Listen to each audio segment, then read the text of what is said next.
Good morning, everyone. Welcome to the Mid-Michigan Innovation Center for our first Pennies on the Dollar speaker series. The Pennies on the Dollar speaker series was brought to you because Mark Anderson, the founder of Netscape, said recently that what he did in the 1990s for $20 million can be done today for $200,000. So we're bringing in experts to show you the tips and tricks that he's talking about to be able to help move your company forward faster at a lower cost rate. So before we do that, we have a sign-in sheet. We'll start with Paul here. We sign in. Second to that is May 30th is our annual event, Mid-Michigan Innovators Heading for the Big Leagues. You all have save the date cards on the table there. That is this region's largest gathering of entrepreneurs, investors, innovators, political leaders, and community leaders. You should all be there. Last year we had over 350 people with over 60 companies represented. This year we're hoping to reach 500 people, and with your attendance we might be able to do that. So it's on the concourse of the Dow Diamond. It is truly a celebration of entrepreneurship and innovation. We have an early bird discount if you'd like to showcase your company, and you can talk to Chris Smith about that, and he'll get you all signed up. We have a Boost Delta coming up on what day? April 11th. April 11th is Boost Delta. I know Sally signed up this morning to pitch, and she seems to be consistently winning Boosts whenever she comes, so I'm sure she'd like your challenge. Boost is a 2-minute pitch program where you get the chance to possibly present in front of the Blue Water Angels or Northern Michigan Angels. I say possible because it might not be the right thing for your business. So April 11th at Delta College. Come join us for that. We've got a smaller group today, so we're going to go around and do introductions. Since we got the sign-in sheet going this way, we'll start over here with Sally. Sally McQueen. My invention is a cake bag. Show them. You can't sell it without showing. Ah, she has them for sale on her card today. Yeah, they're nice in my car. On eBay too. There you go. They come in 3 different sizes and multiple colors and fashions. Sally Peering, I'm with Premier Cleaning. My office is located here in the Innovation Center. We do commercial cleaning in the Tri-Cities, and I also have a new invention that I'm hoping soon to get to market. Which is? Well, it's Ready Bands. It's a medical device, so it's still being perfected. And, Chris Smith, intake coordinator here. What do you sell? I sell expertise. Okay. Chris's expertise. Marty Solis, owner of Solovak Manufacturing. We protect your home and family. We have products that reinforce door frames. Jim Castravo with Organibliss LLC. We distribute a natural organic plant supplement that is used to grow plants, and we are a member of the Mid-Michigan Innovation Center. Dan Kaline with BioLife Laboratories. We have several patented products that are coming to the market. Our feature product is a pain gel, which is a homeopathic pain cleaning gel. It's a clear gel that doesn't stain or smell, and provides immediate relief for all sorts of pain as well. Kevin Henson, I'm here for my wife, who's president of Map and Tour. We do a software program that builds on top of Google Earth. And we do content management, we do content enhancement, so it doesn't look like it's just standard Google Earth stuff. Lee Hughes, I represent Footwork. I help with MMIC and a few other clients with sales generation and sales strategy. Spencer Adams with Blue Water Angels. Hopefully some of you know what Blue Water Angels does. And I also help out with MMIC. Morning, my name is Brian Elgar. I'm with Access Magnetics. I manufacture pet doors for dogs and cats. It's the only product that Energy Star Partners will recommend. I'm Steve Dornboss from Innomark Marketing Technologies. We're a marketing company that helps small businesses use marketing technologies like print, web, online advertising. My name is Paul Mason. I'm Assistant Administrator for IP3, which is one of Ken's projects. And I just, yeah, curious. Great. Well, thank you all for coming. Today we've got a great speaker hailing from Flint, Michigan, with a company called the Rex Studio, and I'm sure he'll tell you all about that. I'd like to welcome Jeff Howell. Morning, everybody. How you doing? Good. Good. All right. My name is Jeff Howell, and as you see on my name tag, it doesn't say Rex Studio on it, which I know can be confusing. It says Noon International. That means I'm the Director of Marketing for Noon International, but Noon International also co-owns Rex Studio. So now that I've completely confused you, don't worry about my name tag. It's just here so you know my name. All right. I hail from upstate New York. I was born in Detroit, but I grew up in upstate New York, which means I have no opinions and I'm easygoing, and I'm not full of sarcasm whatsoever. You think I'm lying, but I'm not. After spending about 16 years living in New York, I moved out to Minneapolis to go to school, where I met my lovely wife. And we lived in Minneapolis for about 12 years before moving back here. My wife is actually from Breckenridge, Michigan, which is where we live. So I drive to Flint every day. Love the time alone, it's great. Because of the time alone, I've got 2 kids and 1 on the way. So I got an 8-year-old boy, a 5-year-old girl, and 1 in the oven. And after she is born, that means my son and I will be outnumbered, which will be tough for us. Because 2 guys against 3 girls, and that's going to be pretty difficult. But I love them, they're great. Having a good time. A little bit about me, my education is originally in print, which is cool. I was one of the last students of the school that I went to in upstate New York to learn how to do manual halftones and bump flashes and all that kind of cool stuff. I also learned how to do stripping, not with a pole. I learned how to do some other stuff by negatives and flats and that sort of thing, which is really all confusing now. You probably don't know. Computers do all that stuff now, but it was really cool. It was in the mid-90s, which means I'm 25 years old. See, you got it. A lot of my experience in print has translated me into working in the marketing field. I did a lot of electronic work, which really got me into branding and understanding how a company presents itself not only online, or not in print, but also online. I was an early adapter of a lot of the social media avenues. I was a big High Five user. Everybody remember High Five? No? Friendster? No? Okay, great. That's fine. They don't exist anymore. That's probably a reason why. I was one of the first, well, I don't want to say one of the first, outside of the larger schools when Facebook started. About a year and a half later, I got that coveted Facebook invite to my college email address, which is pretty cool. Even though I wasn't in college anymore, I still had it, which was awesome. And I was very excited about that. Facebook's great. This is new Facebook. So I was an early Facebook adopter as well. Really got onto it really early and figuring out how to use it for marketing. Which kind of brings me to what I'm doing now. I worked in the print industry for a little bit after that, but I was a graphic designer as well, and just the whole branding, marketing envelope really interested me, so I really dove into that and started my own web design company and social media consulting company, which after a couple of years I decided just wasn't going to work anymore. So I did some contract work and then came out here. Got this really great job as a director of marketing working for Noon International, and this is why I'm here now. So one thing I forgot to mention at the top, if you do have your cell phones, please silence them. If for some reason it rings, I'm going to ruthlessly make fun of you and embarrass you, so I don't want that to happen. All right. So, what can people tell me about SEO? Who understands SEO and how it works? You put together a list of metadata terms and phrases that apply to your business and post that. It's crawled by the web. Awesome. Well, case class is dismissed. He told us everything that we need to know about social. No, see, you sit down. All right. No, you're absolutely right. I mean, a lot of it has to do with what's called search engine optimization, and what it does is it helps your website get found online.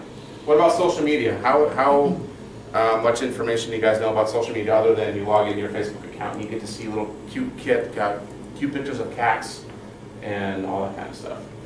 Anybody else where you know how to effectively use that stuff? Social media, Facebook, Twitter, LinkedIn, all that sort of thing. Well, that's the whole reason why you're here, right? All right, everybody see, he's got that. You lost me at High Five. Cool. All right, so that's a little bit about me and a little bit about what we're doing. Steve Jobs had this really cool way of doing his presentations.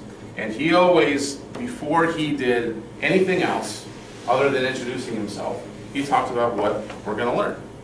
So we're going to learn a little bit about SEO, search engine optimization, how it works, which he already kind of mentioned how it works a little bit, but I'll get more in depth than that, just so you can understand a little bit about how it crawls over your websites and what it's looking for.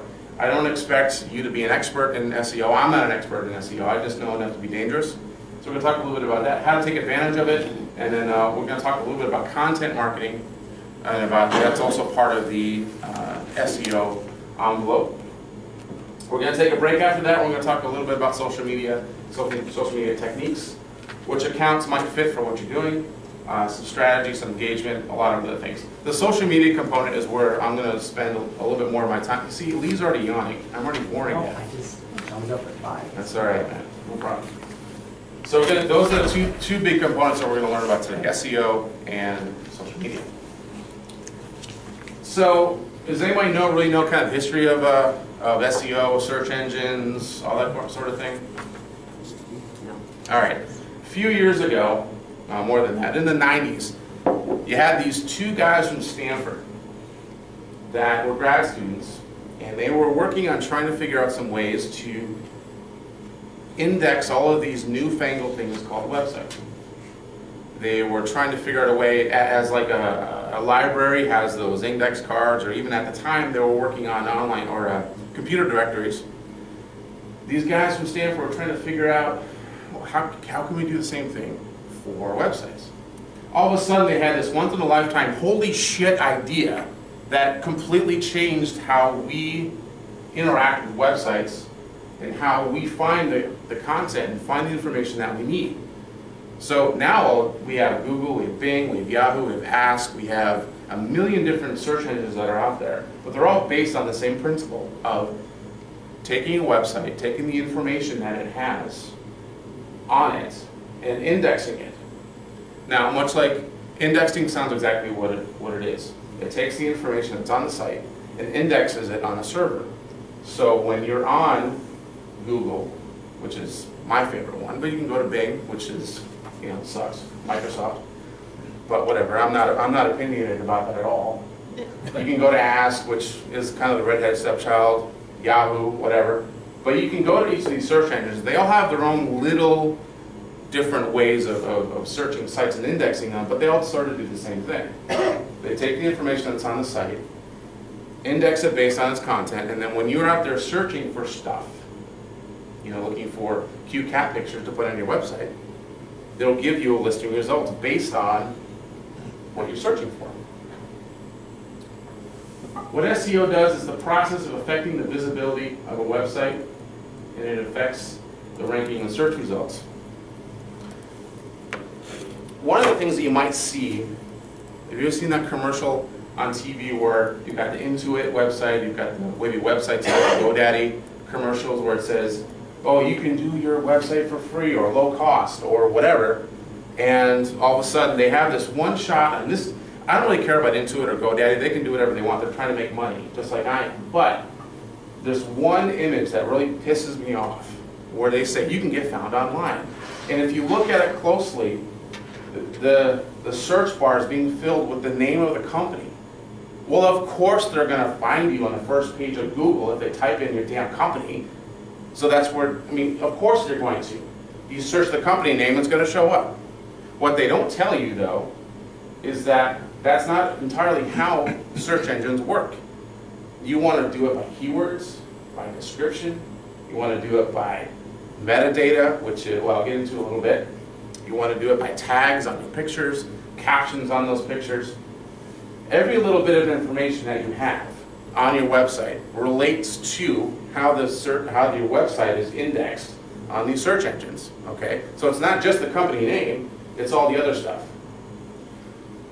So what Intuit's not telling you is that a lot of their websites are sort of hidden behind a wall. That doesn't make it easy to optimize those sites. So you can put as much keywords and description in there as you want, but you're not going to get found as easy because of how the website's structured, which I'll get into in a minute too. What search engines do is they send out what are called spiders. Anybody afraid of spiders?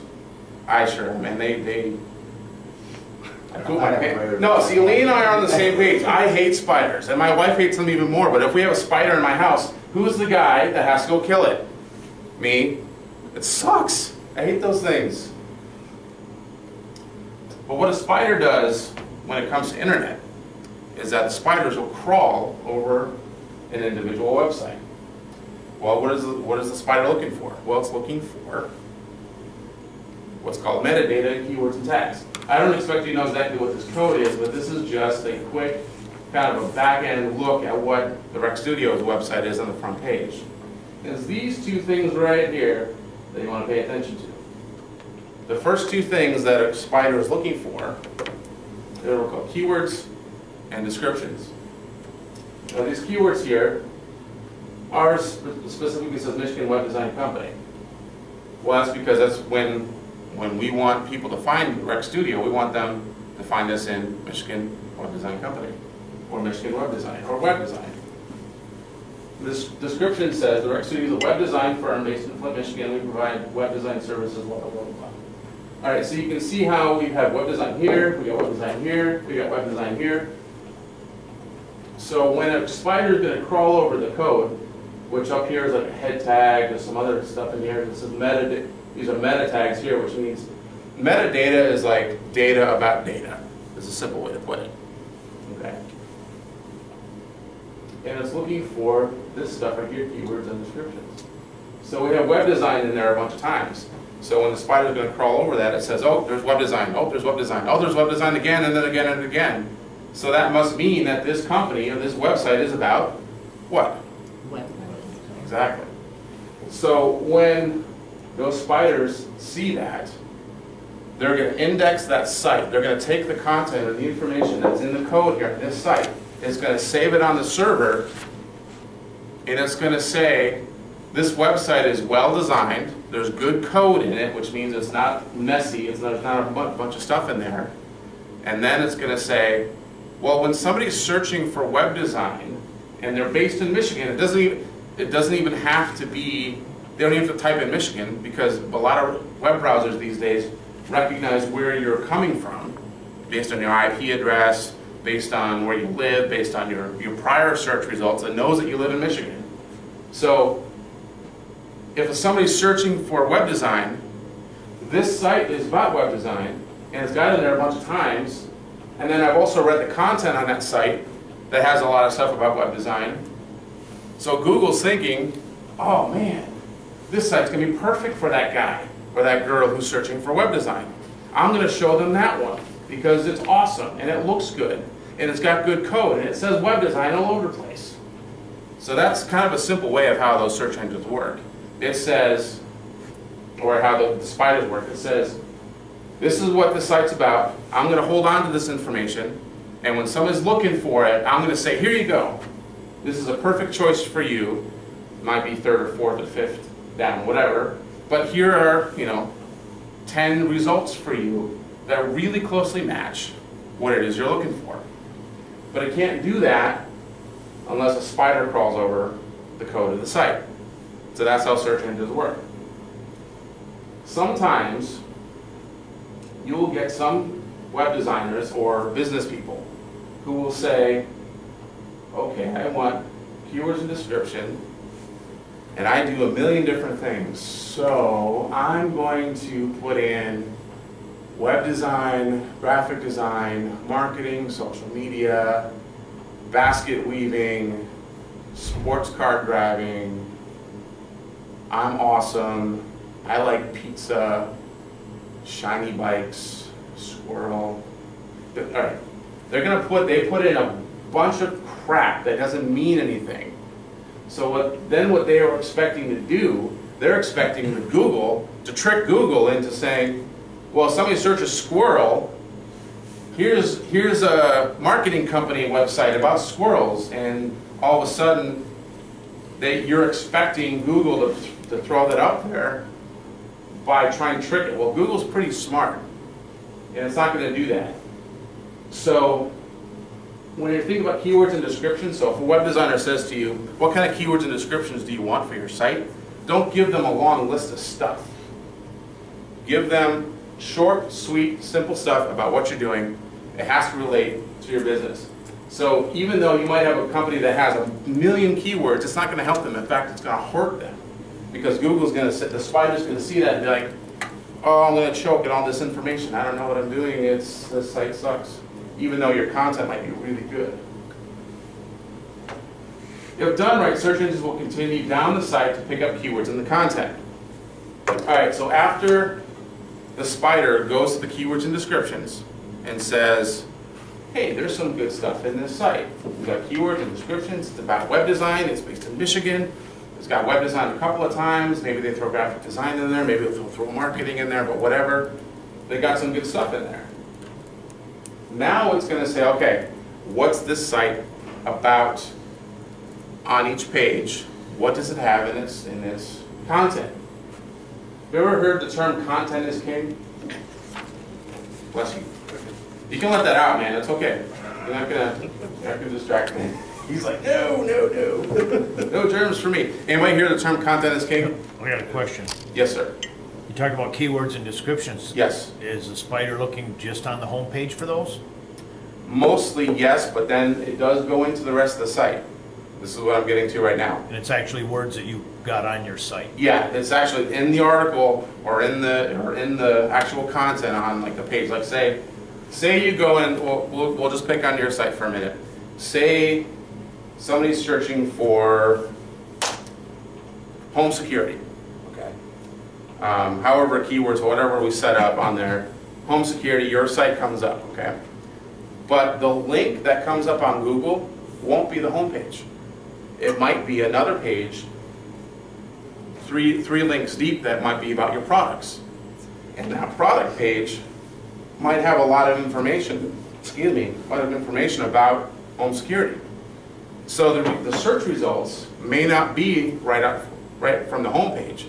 If you do your site right and have the right content, somebody's searching for something else, that spider is going to know enough about your site to throw up secondary pages, deep linked pages, because the content has been written properly and the keywords and the descriptions on that particular page are also done right too. It's important to note that even though the home page will have keywords and descriptions, every individual page, if they're designed right, will also have their own keywords and descriptions to do the exact same thing that I just mentioned. So the spiders will go through the site, they'll pick up the content, and this is where it's important to have your content written properly. Now sometimes you'll come in and maybe your business does a million different things, and we just talked about that having all of those keywords on the homepage isn't good. But say maybe your company does print marketing, integrated marketing, inbound marketing, outbound marketing, social media marketing, website design, whatever. Anything having to do with marketing or a public face of a particular company, there's a lot of businesses that do that. But it depends on how your site, your homepage your homepage keywords and descriptions matters, because then the spiders will want to go into the rest of the site to see what's on there. So you don't want to have all that information on the homepage, but if you do the other sub-pages right, you'll have that content there. So you'll have somebody searches for, I need an inbound marketing specialist in Midland, Michigan. And if you write your content properly, you'll show up. Now what I mean by writing content properly is maybe you have 3 or 4 paragraphs on a particular page, which is probably about max of what you want, unless you're writing a blog. And the first paragraph will be introducing what is inbound marketing. Okay, you discuss what inbound marketing is, which is basically all the techniques that you send out there in order to capture inbound traffic. Okay. So you have that as your first paragraph.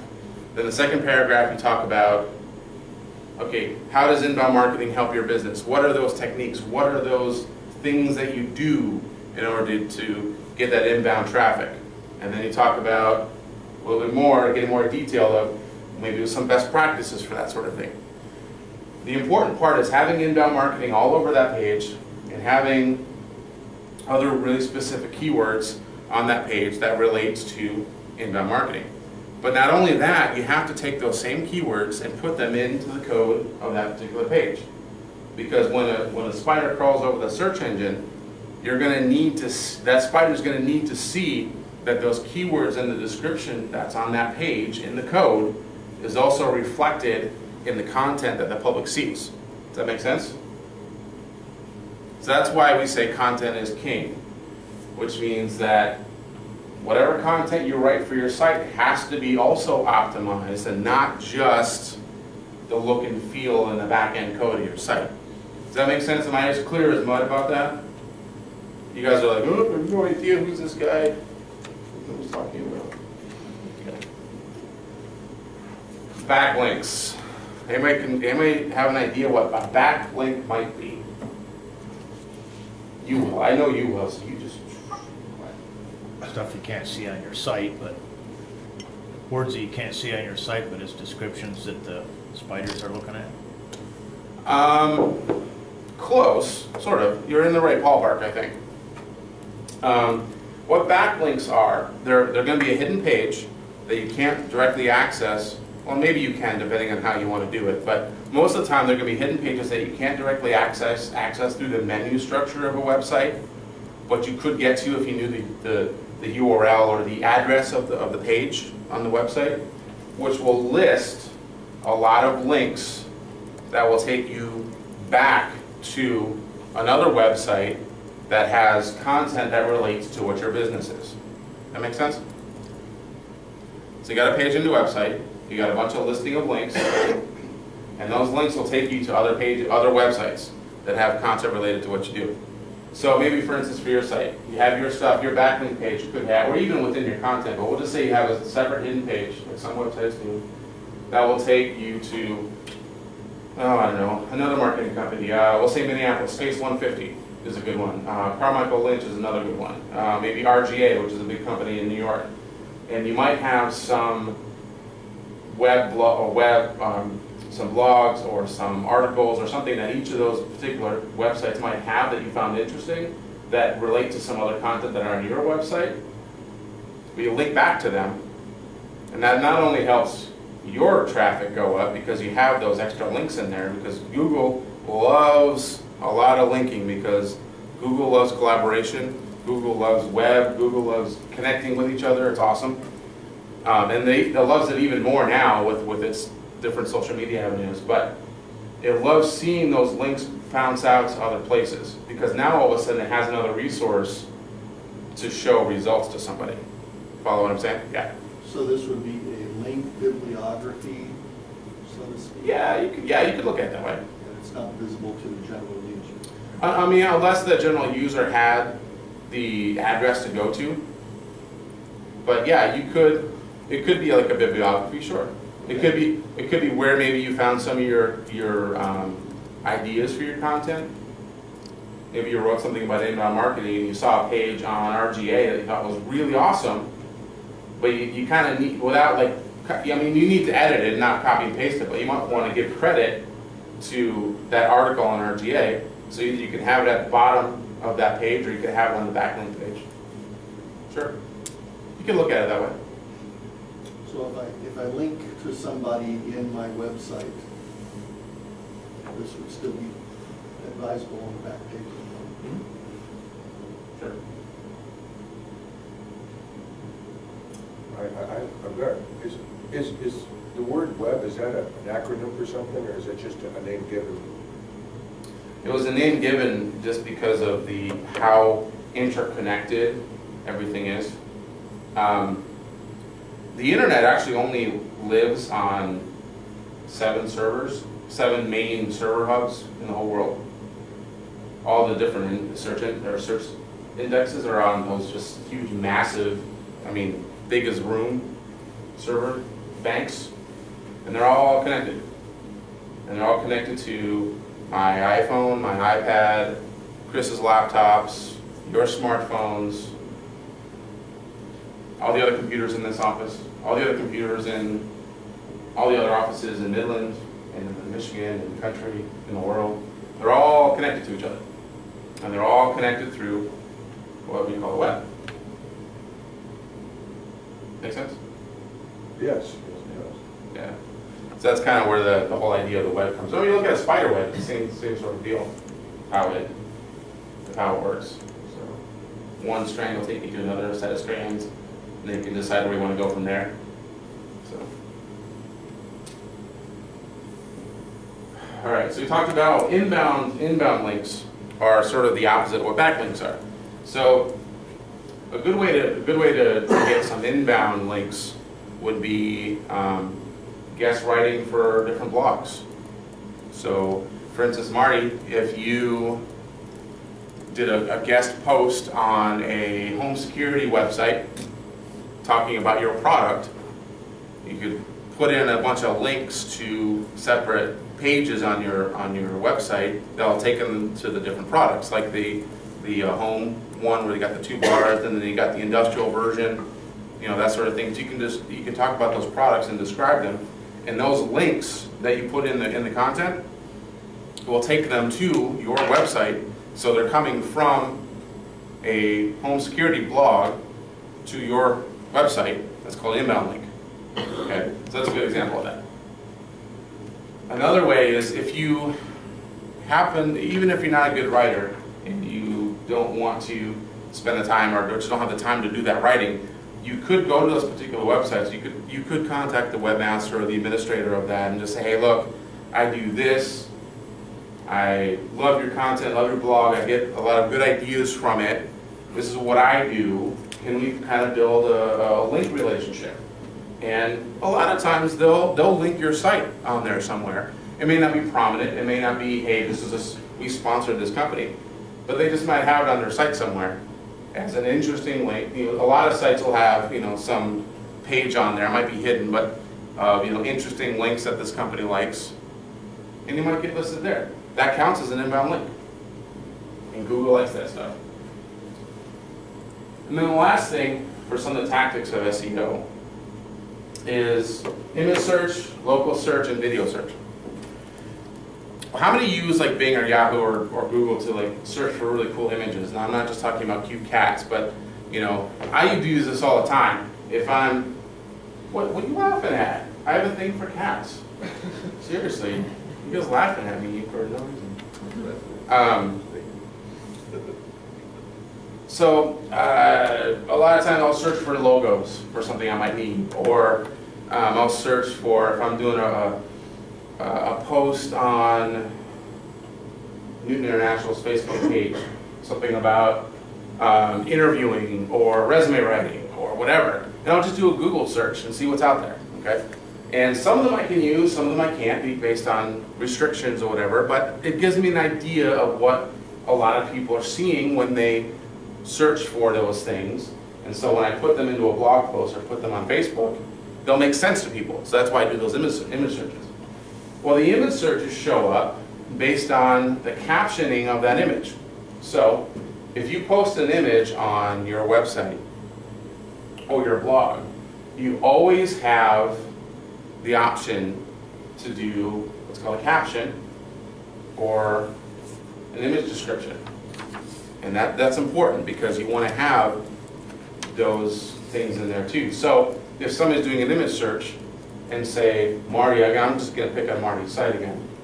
Marty has an image of this really cool demonstration display he has out there. Got a picture of it, has it on his website, okay? And if you have the image description done properly and a caption done properly on it, somebody might be searching for how to protect my home, or how to make my deadbolt more secure, or whatever. That image might show up because nowadays you have Google. If you do your searching and if you're signed into your Google account, you'll have paid for results, and then you might have some image results if there's enough to go along with your search, and then it'll have your actual content rankings. So if those images show up and somebody says, oh, there's an image of what I'm looking for, you'll click on the image, they'll bring it up in their browser window, and then over on the right hand side it'll say where the image came from. Oh, so you went to Sovalok.com, so they might click on that link, take them to your homepage. So that's kind of where image search becomes really relevant. If you have some pictures about what you do, you have it up on the web, you have the item, the image description, and the captioning on there, there's a good chance that your image will show up in general search results and they'll get traffic to your website. Local search is basically sounds what it sounds like. This is why Rec Studio has Michigan web design in its keywords. So most of the time, if everybody, Google will know, like I just said earlier, Google or Bing or Yahoo, or your browser will know where you're coming from. So they'll say, hey, you're from Midland, Michigan, or your IP address, or wherever it is. And you're typing in Michigan-based whatever companies. A lot of times, it'll only show you results for local businesses of what you're looking for. So that's why it's important for you to also have some of that location information on your website too, just so Google can show you businesses that match up with what you're doing. If somebody is on, like, I don't know if you've ever been to the places section on Google. You click on places and you say, I want to look for a restaurant, I want to look for whatever it might be. You search for that stuff there, it'll show you results. But all that stuff is based on what location information you have on your website. So that's where the local search stuff comes in. And video search works very similarly to the image search. Video search will give you the opportunity to put a caption on the video. They'll give you a chance to put a video description on there. But then also with YouTube and Vimeo and Hulu, you're able to upload that stuff, and then all of a sudden you have a chance to do a much larger description. I don't know if you've ever utilized YouTube in order to either upload or even just watch a video. If you do it on a desktop site, you'll see underneath the video, there'll be a description there of what the video is about. And that's also very highly searchable by, well, obviously Google, since it owns YouTube, but all the other search engines too. And so it can see that stuff. So if you have a video, yeah, host it on your website, but also upload it to YouTube. And then you've got the opportunity to have that linking there. I got a question. Yes, sir. Now, if you embed a YouTube video into your website, does it take the description automatically from YouTube? It depends. Is that within the embedded code, or? Yes, depending on where you have the content. Because if you upload a video to YouTube, you can do the keywords, and they can do the content as well, the description. Most of the time, if you would do the embed code, it'll bring the keywords along with it, but not the description. Because the description is a much larger block of text usually, and sometimes that could be 4, 5, 6 paragraphs long, and the embed link isn't going to bring all that stuff over, because then what it does, it messes up the code on that page. Because like I talked about earlier, about having all of that content there screws up the spiders. Most of the time it'll bring the keywords over again if it's not convoluted and a mess. So. Back to your inbound links and backlinks. You know, backlinks and say a blog post are a good thing, and of course sites that are sending, that have your link on their page is good.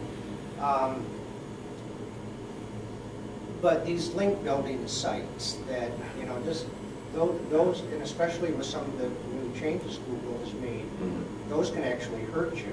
Yeah. Is there a balance between overdoing backlinks in your blog post?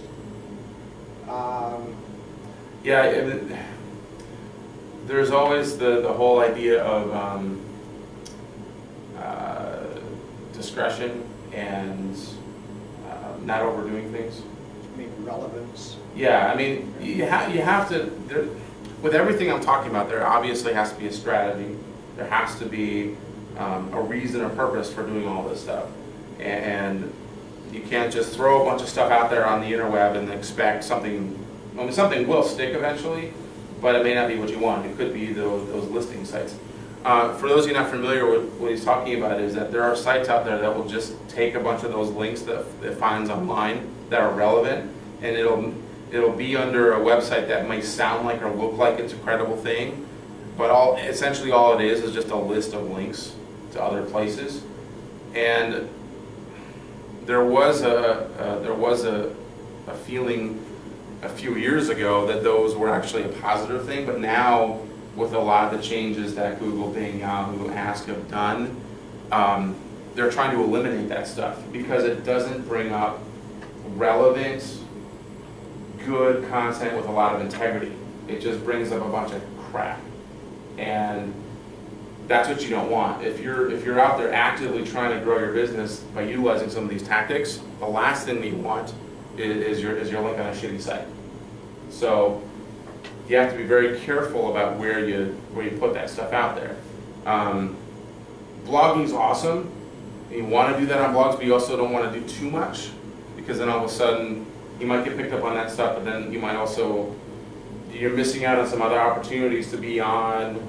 So you send out 50 links out to a blog, but that's all you're on is a bunch of blogging sites. What you want to be on is some other credible sites that also sell similar product or have a unique partnership, you know, like maybe a website that has, maybe a company that you get your metal from or your plastic from might have a website, and then you guys can link back to each other, that sort of thing. You know, so you want to have sort of a strategic plan of where you're going to put your links up. That's a good point. I think you bring that up.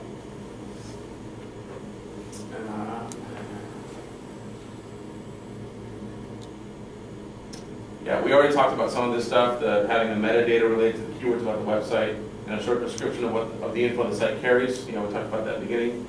Keywords should also be found in the content, like I said, about content being king. If you have a post that has 3 or 4 different paragraphs, make sure that the keywords are strategically placed throughout the content. So the spider, when they crawl over that page, will see, okay, there's keywords I'm looking for in the content. Oh, there it is, there it is, there it is. This site's relevant. One thing we want to do here is, it's going to be easy to want to go out and copy what another successful site has done. So say you have a business that's an exterior remodeler, okay, and then specializes in storm damage repair. And you might show up on the first link, second page of Google. Well, nobody's going to go to the second page. Nobody goes below the fold. Usually people look at the first 4 or 5 links that are on Google. At least that's what I do. I don't have time to go to 4, 5, 6, 7 pages. It'd be easy to go to the top ranked website, and you can do this. If you right click on a web page and go to view source, you can see the code behind that page. I don't know if you knew you could do that. And sometimes a lot of people don't do it because it's like, what is this? I have no idea what it is. But if you do a right click, you go to view source, and then you can look for where it is that image I showed you, and look for what keywords and descriptions. You can see what keywords and descriptions that site has. And so what's called black hat SEO, which, you know, black hat versus white hat, old cowboy movies, you know, the dude with the black hat was always the crook.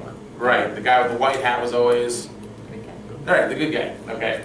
So you take black hat SEO, and it'll be easy just to copy and paste the successful site's keywords and descriptions into your keywords and descriptions. Well, okay, here's the thing. If Google sees that you did that, it's going to remove your site from index completely. So it's like your site's not even there. So Google is very, very strict on making sure that you do the work of doing proper SEO. The other problem with something like black hat SEO is that those keywords and descriptions on that really successful site have been strategically created for that particular site. And say if the site that's really good, even if you do the exact same stuff, even if you do roofing, siding, window, storm damage repair, but they're in Bay City, and your company does roofing, siding, window, storm damage repair, but you're in Grand Rapids, well, you're not going to want to copy the exact same stuff, because then you're going to show up over here and you're halfway across on the other side of the state, and you might get, I mean, it doesn't do you any good by doing that. The only way to really get confident results is to do the white hat SEO, which is to actually take the work optimize the content on your site, making sure the keywords and descriptions on the site match what you do, and you have that interspersed with your content. So you don't want to do that because the retribution for that, for having black hat SEO on your site, is brutal, and you don't want to have that stuff happen to you. All right, content. Again, we talked about this a little bit, but the content on the site needs to be related to the purpose of your site. So if, Marty, you have your home security site, you don't want to have content on there that relates to garage doors, because you don't do garage doors, right? I don't think so. Okay. You don't want to have content on there about rewiring your house for surround sound. You don't do that. Okay. You'd be surprised how many sites out there have content that may seem like it kind of sort of matches, but when you really look into it and you really think about it, it doesn't match the site at all. And then all of a sudden you ruin your chance of doing good optimization because you wasted your time having content on the site that has nothing to do with what you actually do, but you're trying to trick the system into giving you links into your site from another search result. Okay? Your content has to be applicable to what it is that you do. You want to share as much information about you as possible. And so your content has to reflect that. So you don't want to have content that's just all over the place. It's just not working. Now, if you have a blog component on your website, that's where you can get a little bit off track. You have a little bit of a wider angle because it's a blog. So you could have a guest blogger coming in and talking about, okay, Marty does this really cool thing about the plastic metal things in your door. I don't even know what they're called. I'm sorry. They're really awesome though. They look cool. Your video is sweet when he tries to knock in the door and you can't get into it. That's killer. So you might have a guest blogger that comes in and they talk about maybe garage door security. Okay, so Marty does this really cool thing about your front door, and you get to drill the holes in, you put this metal bar in place, and nobody will be able to get into your house. But what about your garage? Somebody could kick in your garage. Somebody could take that really huge metal battering ram that you use on your door, your front door, and you couldn't get in the front door, but if you do it hard enough on your garage door, and it's a flimsy piece of crap, they could get in your house that way. So you could have a blog post about, hey, this is great about Marty's product, but think about this, consider your garage door security too. That's where like a blog post would be cool on your website, because it sort of relates, but you don't want to actually have that content on your main part of your site. You guys follow me on that part? Okay. The other thing to keep in mind is keep your content fresh and relevant. I can't tell you how many websites I've been to that the last time the content was updated was in like 2008. It's 5-year-old content. They're 5 years behind the times. They've dropped off the face of the planet on Google. You can't find them because they haven't kept up their content. I don't know if you guys know this, but Google has this algorithm that it does. It trains the spiders to know what to look for. That's what their algorithm does. And they change it every 6 to 8 weeks just to keep us on track, just to keep the SEO optimizers employed, just to kind of keep things fresh and going. But it drives SEO guys nuts because they change it, but they never tell you when they change it. They never tell you when it's been changed. They never tell you what they changed it to look for. But that's Google's little joke that they play on the rest of us. But what it does is it forces the website webmaster and the SEO guys and the content writers to keep coming up with new ideas. So what Google's doing might piss some people off, but actually is really good because it's enabling us all to, forcing us all to be creative. It's forcing us all to keep in mind about our business and be active with our business and not just going out trying to get in sales and then maybe drive traffic to the site, but the site hasn't been updated in 4 years, so what's the point of you even doing what you're doing? Because you're not sharing relevant content. So while it seems like Google's making it difficult for us, they're actually helping us if you think about it, right? We've got to be creative, we've got to keep our site relevant, we've got to keep our content fresh. I would say you blog once a week at least if you have a blog component on your site, just to kind of help that whole idea. And your business is not going to stay the same for 5 years. You're going to have things that are going to change. You know, you might come up with a cool different fabric that you might use next year that you're not using now. You might want to reflect that on your site and say, hey, we got this really cool new fabric that we're using. It's more durable than the cotton we were using, but it's less money for you. You got to reflect that on your site. So you got to keep your content fresh all the time. All right. We did touch on this stuff here about inbound and backlinks. But I'll leave that slide up there for a little bit so you can see it. But essentially, just review. Inbound are going to be those links from other sites into your site. And then backlinks is like a listing page that either you can or cannot have public. Now, Rec Studio has one it's out there in the open. I mean, you can get to it if you type in the web address. It's not hidden behind a password or anything. It's just, it's not linked in the menu structure, whatever.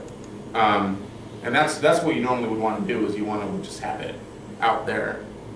Maybe somebody would find it. It'd be optimized. You could search for it. It'd be there. So, another thing too is you can set up what's called an RSS feed page. Anyone know what RSS means? Really simple syndication. Yes, you do. You know what it is. That's awesome. Gold star for you. Yeah, real simple syndication is basically taking. I'm not making fun of you. I think it's cool that you know that. It's basically taking. You set up sort of what you want to search for, and it goes out and it finds what's called XML, extension markup language, and it finds a bunch of other sites or links or pages that match kind of the search that you set up for, and it'll list all those links for you. Now, Google, I'll get to you. Google they're killing their RSS reader, which I think sucks. So that you were able to go into you could go to Google Reader, and you could set up some, I have them sent to my phone once a week. I look for inbound marketing, outbound marketing, content marketing, social media marketing, and all that stuff. So I have emails sent to me once a week that give me about 25 different web pages that I found that matches my search result. And I'll be able to read them through Google Reader. That's going away, unfortunately. I'm sad. Okay. Yeah. The inbound are ones where others have linked to your site. Yeah. And an obvious way to get that to happen would be to contact somebody who's got authority for that other site, them to link to your site. Yeah. Yeah. Is there another way to do that? Well, like I said earlier about maybe writing some blog posts for them, or where basically if you submit a blog to them, if they post it on their site, by definition they have now linked with you. Yeah, as long as they put the link to your site on there. Yeah. Yeah, I mean there are quite a few other ways that. So they could post your blog without linking to your site. It's not. Yeah, but why would they do that though? Because then it hurts them too, because they're not getting the backlink. They're not getting another link. See, when you do that link, you're getting the origination page is getting linked, and then your page is getting linked, and Google sees the connection between the two. So if they didn't link you, then they're doing a disservice for their page too. So backlinking is linking their site to your site. Yeah, it goes from your page to them. But are you saying that you can overdo that as well? Yeah, you can overdo that with stuff that doesn't really matter. Like if it's in any way related to your business, then yeah, if it's any way related to your business, then yeah. But as with anything, you want to have some discretion. You don't want to overdo things. So. What is overdue? If someone's got a links page, where do they draw the line? 25, 100? That's a good question. Actually, there's a lot of, there are some schools of thought on how much is too much, and unfortunately there's never been a really good definition of what that is. I would personally say, because a links page is normally just, you have the link and maybe a very short sentence description, okay? On a standard monitor, standard LCD monitor in the 720p or whatever, you don't want to have many more that go below the bottom of the screen, much like a Google search, because nobody's going to scroll down them anyway. But if you keep scrolling, keep scrolling, keep scrolling, I mean, those links won't do you any good other than doing some optimization. But then you also get into the point that maybe those links are old, maybe the links don't work anymore. You know, so as with your content, you got to keep that sort of stuff fresh. I personally think, depending on the screen size or whatever, I would say 20 to 30 to 40 is probably where you want to be. But you also want to, go in there and manage those occasionally and make sure those links still work. Because if you have a broken link on your site, that hurts you just as much as not having it. Actually hurts you worse than not having it, because then all of a sudden Google sees, well, wait a second, this link's broken. What's this guy doing? He's not keeping up with his site. So, good questions. Okay. This is the last. I'm going to spend just a minute or two on this, and we'll take a quick break, and then we'll jump into social media. Okay. Code matters. Okay. When I say code matters, I mean the HTML, the code behind the site. That code has changed a lot over the last few years, and it's quickly changing now. There was HTML back in the day. There's HTML still there. Now there's HTML5. There's CSS3. There's JavaScript. You know, all that kind of thing. Up until a few years ago, websites made completely in Flash were okay. Now Google hates them. I mean, there's so many changes that are happening. The easiest way for you to just manage the code and not worry about it is, one, hire someone like Rec Studio to manage your site for you, or build your site for you. But two, don't build your site in HTML anymore. Having a straight up HTML site can actually cause problems, because having one whole page of just straight up HTML without any style sheets or without any other kind of styling to it can actually cause your code to be messy if you don't know what you're doing. Or even if you do know what you're doing, sometimes people will take, I'll just use this as an example. They'll have, if you look at this page on a website, there's different codes for having like the little bullets here. And sometimes if you don't code it right, the page isn't going to be searched enough because the code's messy. And sometimes you'll have what's called inline CSS, which means it'll take how the page looks. It'll take the code that says, hey, this is how we want that website to look and feel, and it'll put it right into the actual code of the site, instead of the code saying, hey, this is how we want the page to look. Hey, go to this place in the web server where the styling is and pull that in, instead of having it right there on the web page. Okay, it's called inline CSS, which is bad nowadays. So one of the few ways that you can get around that is to use what's called a content management system. Now, what a content management system does is really essentially what it says.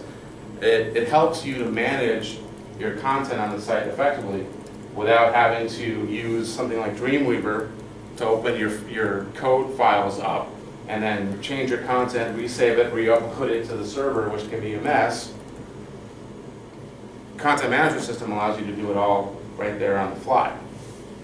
The ones that the Rec Studio uses is Drupal. I've used Joomla in the past. The nice thing about Drupal is that if you go to your website and you go to whatever, we'll just say recstudio.com/user, it'll take you to a page to log into what's called the admin interface of the website. You can log in, you get to the admin interface, and then you go to the home button, and it looks like you're right on the actual page. You're not in the admin backend interface, you're right there on the main page. But the cool thing about it is once you're logged in, you get to have a few extra little buttons around the content of the site, like edit, review, revert. So you don't actually have to go into a separate back end of the site and worry about re-uploading stuff. All you got to do is you go to that web page, you say, I want to change that content. You hit edit, it'll bring up that content for you. You make some changes, hit save, and it automatically re-uploads the site. That's pretty cool. And the only thing you changed was the content. You didn't change any styling, you didn't change any of that stuff. So it makes it super easy for somebody to go in and manage kind of site, the content on the site. You mentioned Drupal and Joomla. What are your thoughts on other free tools that are more open to the public, like WordPress and Wix? Okay. Drupal and Joomla are open source as well, which means they are free and open to the public. They're just harder for a layman to go. They are, yes, they are. Are any big WordPress fans here who actually love WordPress, love using WordPress? Okay, good, I'm not going to offend anybody. WordPress sucks as a content management system. And this is just my opinion, so you can come at me if you want. But WordPress originally was developed as a blogging platform in order to share your ideas and share your information in a blogging atmosphere, okay? It's not designed to be a full-blown website development management system, okay? There have been a lot of people who have used WordPress because it's easy and open, it's easy to get at, easy to use. They've developed a lot of different modules to go with it and that sort of thing. The problem is that the people who have created a lot of these modules to go along with WordPress aren't actual full-blown developers. So which means is that if you install a module on your site that wasn't designed by a full-blown developer, the code could be screwed up. And you upload that module to do something cool on your website, and all of a sudden you have shit code because that module wasn't developed properly for whatever it was, okay? Now, yes, you can get that issue with Drupal and Joomla. I will say that. However, Drupal, for instance, has a massive vetting process for the type of modules that it allows Drupal users to upload. Okay? They have to go through this process, they have to know that the code's proper, they have to know that it's developed properly. With WordPress, there isn't that so much. And so WordPress can actually harm you if you are using it as a full-blown website management tool. What about Wix? Wix has a lot of, Wix sometimes has some Flash modules in there, which is a problem because Flash doesn't get searched very well by Google or Bing or Yahoo these days. And so all of a sudden a spider will crawl over and say, oh, there's some Flash there. See you later. I'm not going to look at the rest of the site because I hate Flash, which is true. Yes. There are many ways that you can do the exact same thing as you would with a Flash module with like JavaScript. So Wix. The other thing about Wix too is they have some cool looking templates, but again, a lot of them have some messy code in there, which is unfortunate because I think Wix could have been a really awesome product. But again, that's just my opinion. I'm not saying I'm a huge expert on Wix or WordPress, but just in my experience of utilizing those tools and seeing how they've been done and looking at the back end of sites built on those platforms, I think they do some more harm than good. So. What is Flash? Flash is a product that was developed by a company called Macromedia back in the day, now bought by Adobe, that allows you to create animation. I don't know if you've seen Flash games. People can interact with stuff. There's a lot of, you go to a website and sometimes there's some rolling animation and some cool graphic changes and all that kind of stuff. Up until a few years ago, a lot of that was done with Flash. A lot of photography websites are done with Flash. I don't know why, but they are. The good photo galleries and music on the site and all that kind of stuff, a lot of that was done with Flash. So if you want movement on a site, what would you use? If I wanted what? Movement or... Oh, you'd use something called JavaScript. Oh. Okay. You'd have to actually like code it in the back end of the site in order to accomplish that stuff.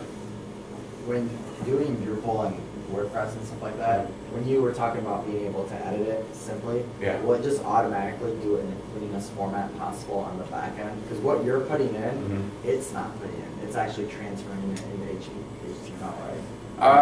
There's a couple different ways you can do it. When you're on, let's just say Drupal, for instance, okay? You're on, well, and Joomla will do this too, or even WordPress. You can go in and you can say view as code or pure HTML in Drupal or whatever. And what it'll do, you can control the HTML of the actual content. So you can put in the H1 and H2, like the header tags if you want. If you want to really do a fine-tuned control over it. But if you do what's called WYSIWYG, which is what you get editor, Drupal will automatically put that code string in there for you. Now you're talking about having clean code a lot when you come to search engines. Yeah. Will that mean that you could actually do more harm as, like, for myself, if I'm not a web developer, but somebody makes it for me and says, you can use this? Sure. And I'm not really, I'm just looking at. That's what the WYSIWYG editor does for you. But it will do it like perfectly and set it up? Yeah, it'll do it really well. Yeah, I mean, I'm just going to hesitate on saying perfect because, perfection is, Then whose definition is perfect. Will that differ if I'm in WordPress or Drupal or some other ones? Yeah. WYSIWYG per se, is it? No, it'll look the same. It'll look like a Microsoft Word sort of. But I mean, like, but the code, how the code works. works. No, not usually. Not usually. When the content code itself usually doesn't change based on what platform you're using.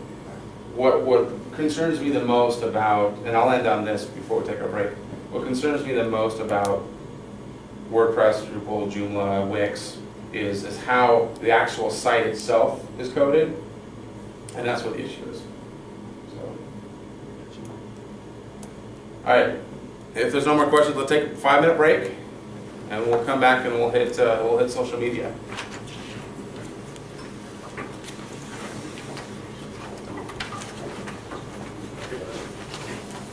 I've got an hour worth of material to cover in 25 minutes, so yay for me. Marty didn't ask me so many questions earlier about SEO. I'm just kidding. You gotta learn how to sidetrack them, that's your fault. No, it is my fault. It's completely my fault. I take the blame for that. So I'm going to kind of blow through social media, but here's the thing. We have a whole other hour during lunch to talk about it. So while I'm sitting there looking at my food while I want to eat it, but I'm answering you guys' questions, that's fine. So just... you talk with your mouth full? Or no, it's rude. It's rude. It's just as rude as picking on everybody that's in here. Yeah, so... You could eat if you just put this up around your face and you can see what's going on when you eat. Well, does it look like I need the food, though? Yeah. Look at me. I can hibernate for a whole winter and it'll be good. All right. So let's just... What's that? You're in training. Actually, I'm working out and I've lost a little bit. I feel good. Yay for me. My stomach's sore, though. And I see, yeah, Lee's going to be like, wah, I did running today and I feel like crap. And I did crunches this morning and my stomach's all sore. And Lee's like, okay, whatever, dude. Yeah. All right, social media. Who hates social media? Who hates it? Despises it? Thinks it's horrible? Wait, come on. See, Lee surprises me because here's the thing. Like, social media is being used by so many people in our generation. It's like we're engaging it and getting into it and use it all the time. And here he is. He's like, oh, what's Twitter? Well, I hang out here on Wednesdays normally, so if you ever want to talk to me and stuff, come over and hang out with me on Wednesday. He's like, he comes up and he goes, hashtag MMIC. I'm like, It's not how it sounds. no, it isn't. Actually, it isn't how it sounds. I just think it's funny. Anyway, love you, Lee. All right, so social media. Now, I love social media. Like I said earlier today, I was a huge adopter of like High Five, Friendster, which came before Facebook. And I was an early adopter of Facebook, and now, like, I'm on LinkedIn and Twitter and Facebook and Google Plus and Instagram and SlideShare. Where else am I at? There's so many different social media avenues out there. It can seem sometimes a little bit overwhelming, but most of the ones that I'm a part of, they have a purpose for everything, which I can get into a little later, but I want to talk a little bit about how social media relates to your online presence. Does it make smart business sense to have one big customer and rely on that one customer for your entire business? No. Why? Why not? Because if you lose them, then you're screwed. You're out of luck. Yeah, exactly. Well, here's the thing. The same thing can also be said about SEO. The way that search engines roll these days, you can't just spend all of your money just backlinking and inbound linking and optimizing your content and doing all this cool stuff and doing some integrated marketing and sending out a postcard with a QR code that'll take them to a contact form on your website, which is a bad way to use a QR code, by the way. But you don't want to do all of that and just drive traffic to your website and spend all your money on SEO.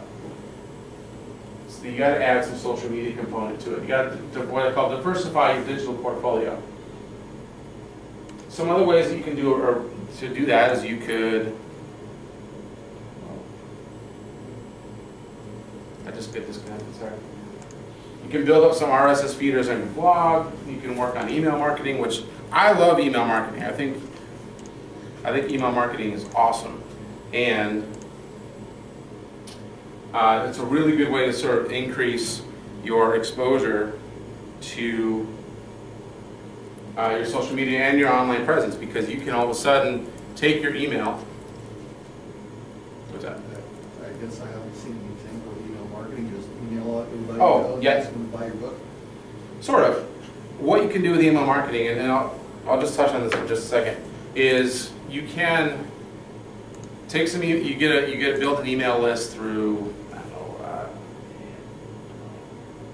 know, asking people to join your email list on your website, or you go to an event and you ask them to sign up for your thing, and you send emails out, and you can drive traffic to not only your website but then also, you know, your social media accounts as well. Part of that email marketing and part of the blogging a bunch of time will also encourage people to follow you and encourage them to engage with you through their different social media. So why don't you guys check this out, see what I'm talking about.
Some people think so. That's true. Yeah.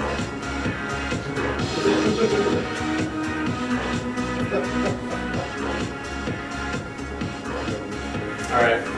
So Eric Coleman is a guy that I've followed pretty extensively and learned a lot. I always bring a backup remote, by the way. So Where is that available? you can search YouTube for Socialnomics 2013. If you want to go back and watch it. It's only 5 minutes long, so just YouTube Socialnomics 2013. Or you could also look up Eric Qualman, E-R-I-K, Qualman, Q-U-A-L-M-A-N. And you'll get to some of his stuff too. So a lot of those stats are Not fast enough. That's okay. I'm sorry. Keep going. That's why I did the printout for you there, so you can sort of see what's going on. So how much did some of those stats blow your mind? Yeah. Yes. Yeah. Most of them. Yeah. See, here's the thing, and I'm not going to knock Midland at all. I'm not knocking the Tri-Cities at all. So please hear me out. I come from. It's been the last 12 years in Minneapolis, St. Paul, where there's 4.5 million people. Okay, lots of marketing companies, Minneapolis is a big trendsetter in the upper Midwest for utilizing social media. But however, I spent a year prior to moving out here in Fargo, North Dakota, 3 hours northwest of Minneapolis. And a lot of the stuff that I was used to doing and teaching people in Minneapolis, like it was like completely 3 years behind the times in Fargo. Okay? In Fargo, when I see that movie, they actually do talk like that. I'm serious. Don't you know? It took that amount of time for the internet to reach. 10 years ago, reach Fargo. Well, yeah, it took from New York to Bay City, I think, 5 years before we could go on. What's an internet? 5 years. So time. We're stuck. Okay. So I'm not busting on you at all. So it doesn't surprise me that a lot of those stats kind of like blew your mind. I just knew a few years ago that all that was coming. And here's the thing. I don't know if some of you guys might think social media is a fad, but it's obviously not going away. Social media is here to stay. Social media is where your business needs to be. Okay? There's nothing that you can say to convince me otherwise, because I've seen the stats, I've done the work, I've seen how effective it can be, and I know that it's a free, except for your time, and fairly low impact way for you to engage with people and to get your business found online. And some of the stuff that we talked about in the SEO component, you can do some of that stuff yourself. Pennies on the dollar. Some of the stuff you can do yourself. You don't have to pay anybody for it. As with the social media, you can get even more into it, and really your return on your investment for your social media is really just based on what you put into it. Okay? Now, I'm not saying that you have to have, your 2 iPhones out like I do, and your iPad out, and you're tweeting and Facebooking and all at the same time, which I refrained from creating a hashtag for this, Lee, just because I knew not everybody was ready for it. I didn't even tweet about it because, well, we'll get there. But so you don't have to go nuts so crazy like me or like some other people do. Okay, you don't have to. But utilizing these tools that are available to you in order to help your business get found and get recognized and to create that engagement, there's no reason for you not to do it. So this slide here is pretty devoid of points because they're just talking points for me. And so I'll try not to speak too fast so you can actually write some stuff down if you want to. But I just want to talk a little bit about what some of those things mean and really how you can utilize social media for that stuff.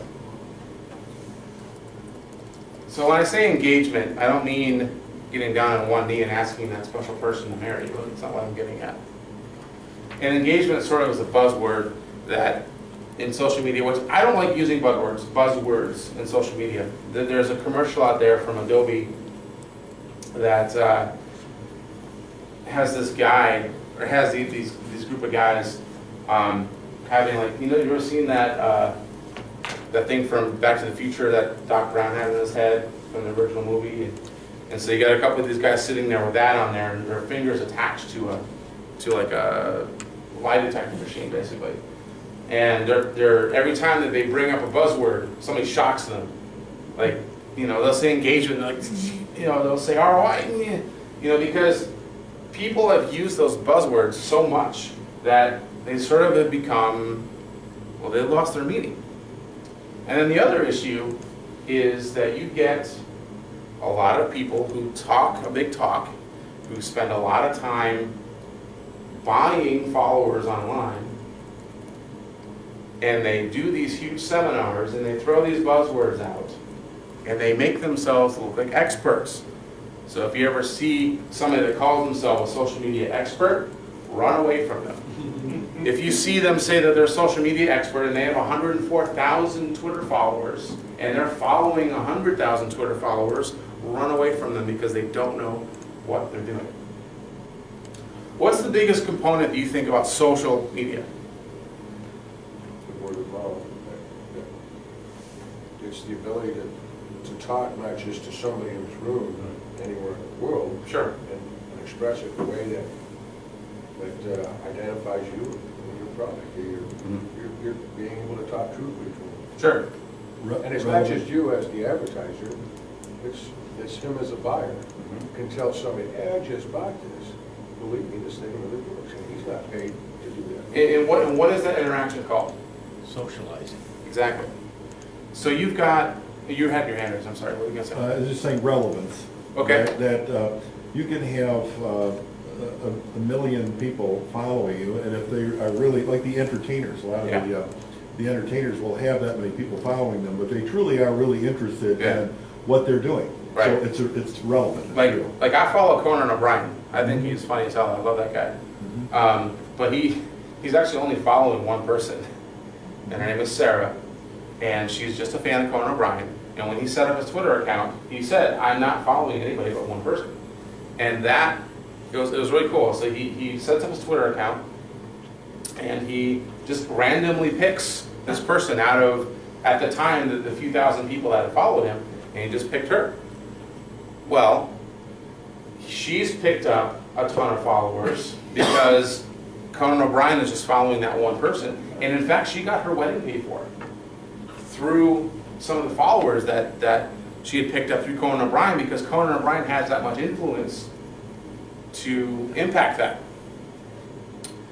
So that's a good example of sort of social media, the web, and sort of that whole engagement idea of you bring up a really popular person, they follow that one person, and they get a bunch of more people following that other person because of the influence that Conan O'Brien has, and sort of that starts to steamroll down the road.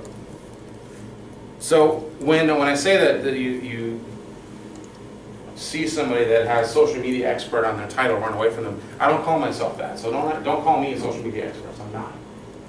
Social media is changing and evolving so much and so fast that what I learned last year, some of it is now irrelevant based on even some Facebook changes. They had changed some ways on how they do their analytics and their insights on their business pages. What I learned a year ago is completely irrelevant now. What I learned 3 years ago about business pages, about maybe having your contact information in your cover photo for your Facebook business page, is irrelevant because now Facebook is deleting the cover photos or pages that have contact information in their cover photos, which doesn't make any sense to me, but that's what they chose to do. Up till 2 years ago, Facebook had their business pages organized where, I don't know if you guys have seen this, but you could go to a Facebook page and then it would take you directly to sort of what looked like a Facebook website, mini website within Facebook, and it forced you to like the page before you got to see that content. Did you guys ever see something like that before? Facebook doesn't allow that anymore. And that was 2 years ago. So social media is quickly evolving so fast that nobody can become an expert. So I call myself a social media enthusiast or a social media user or whatever. So I just preface that by saying that I'm by no means an absolute expert. I'm just a guy who uses social media, who has seen it work for other businesses and has seen it work for me. And I'm trying to share some of this information out. So engagement, when I say engagement, other than two people who love each other come together, what do you think? Do people talk? People talking, like I'm talking to you guys now. We're engaging. We're engaging in a, well, I'm talking mostly, but we're engaging in a small conversation. We're sitting here having a discussion about how to use social media for your business. And through that engagement, we build a relationship, okay? So then there's the other aspects of social media. Social media is being social. It's engaging with the people that follow you, and so that through that engagement you can build those solid relationships. One of the stats that you saw towards the end of the video was 90% of all consumers now trust peer recommendations. 90%. So say if you had a Facebook page and you had a bunch of people that followed you, say, oh, we'll just say you have 50 people that followed you, and they bought your product and they installed it, and 2 of them had a potential break, or a guy who was trying to break into their house. They couldn't because they had your product. If you were active with them and you were talking with them and you were telling them that it was okay for you to post on my Facebook page, what do you think they're going to do after that burglary was stopped because of your product? What are they going to do? Tell them. Get out and tell everybody about it. You bet your ass they will. And then that's going to just propagate through Facebook, and it's going to propagate through their friends, and then their friends, the friends of their friends, and it's going to create just this massive explosion. Now, the issue with that is the more people that follow you, the more you have to engage with them. So that kind of brings up a little bit of an issue of how much time can you spend. And that's where you might have to help bring somebody along, depending on how many followers you have. But that's where that relationship starts. Is if you have a product, somebody uses it, it works for them, they're going to tell people about it, and holy crap, you get more sales because of those 2. Now, obviously, we're also going to have a little bit of an emotional investment. When we're talking about social and relationships, people's feeling gets hurt. People are emotional. People are going to get on each other and fight. You know, you get on Facebook sometimes, and if you have your family, sometimes you'll see your cousin fighting with another cousin about some stupid crap that doesn't really matter. So you're going to get that on Facebook. That's just how it is. But we're emotionally attached to our brand. We're emotionally involved to our brand and to our social media. That's not wrong. You have to be. You want to have that passion about what it is that you're doing. And one of the best ways that you can bring that out is through these social media accounts. With your website, when you're doing your SEO on your website, you're doing your content, and even through your blog, sometimes you have to have sort of a neutral business personality to your site, don't you? You don't want to have a lot of opinion on there. You don't want to have a lot of whatever on your site, because it sort of has to maintain a certain professionalism. And now you need to have that with your social media too. But the nature of that connecting that you have through social media then sort of gives us the opportunity, or it kind of allows us to be a little bit more emotional about what we're talking about. The other thing it does is it allows us to have more interesting content. Now, we talked a lot about backlinking on your website before, and that's true. You still want to do that. But this social media allows us to share some really cool content. With the Rec Studio, I schedule a lot of my content with something called Hootsuite. But I used to, so yesterday, for instance, I knew I was going to be here. I wasn't going to be able to post a lot of stuff or tweet a lot of stuff physically, manually every time. So I picked 4 or 5 different blog links of things that I liked, and I scheduled them to hit at certain points throughout the day today. You can do that. It's pretty cool. But not only does that create the continual engagement with my social media accounts, the Twitter and Facebook, but it also allows me to share stuff that I think is cool, that people might be interested in. And then that's where your emotional and your emotionalism and your personality can come out. Where Rec Studio, we're trying to kind of bring up this kind of cool, funky, trendy, nerdy, geeky kind of personality as a brand. And so we post things like, yesterday I posted a YouTube video on the Rec Studio Facebook page about a bunch of helicopter drones that had really bright lights on them that were in the sky, and they made the shape of the Star Trek logo over London, because one of the big components, one of the big set pieces in the new Star Trek movie that comes out in May is there's a terrorist explosion in London. And so I know that, a lot of people that follow us know that. I thought it was cool, so I posted it out there, because why not? I'm engaging with the fans that we have on our Facebook page and sharing something that we think is pretty cool. Same with blog links to things that we think that look cool, design-wise. Not just web design or graphic design, but car designs or interior design stuff or outdoor sculpture design. So think stuff that we think is cool. So this social media enables us to have sort of an outgoing personality about who we want the public to see about our business. Does that make sense? Okay. Sorry, that pre-programmed link info is Hootsuite? Hootsuite, H-O-O-T-S-U-I-T-E. It's a free service for up to 5 accounts, and you can schedule up to 5 different accounts individually if you want. So like I have the free version because there's no reason for me to pay for it right now, but I've got my personal Twitter account, my personal Facebook page, my Newton International Facebook page, and then the Rec Studio Twitter and Facebook page accounts. And I schedule a lot of stuff on the game. I heard if you use something like that, that's robotic, and then Google and some of those places will say that it's not real person. That's different because it's happening over social media, not online. Yeah, there are things that you need to avoid from an SEO standpoint, that you could have those bots, what are called bots. But when you're engaging in the social media realm, yeah, Google and Bing and Yahoo actually don't do a lot of searching over the actual content on a social media account, because it just doesn't. I mean, there's so much stuff there for that to look over. It doesn't index any of that stuff.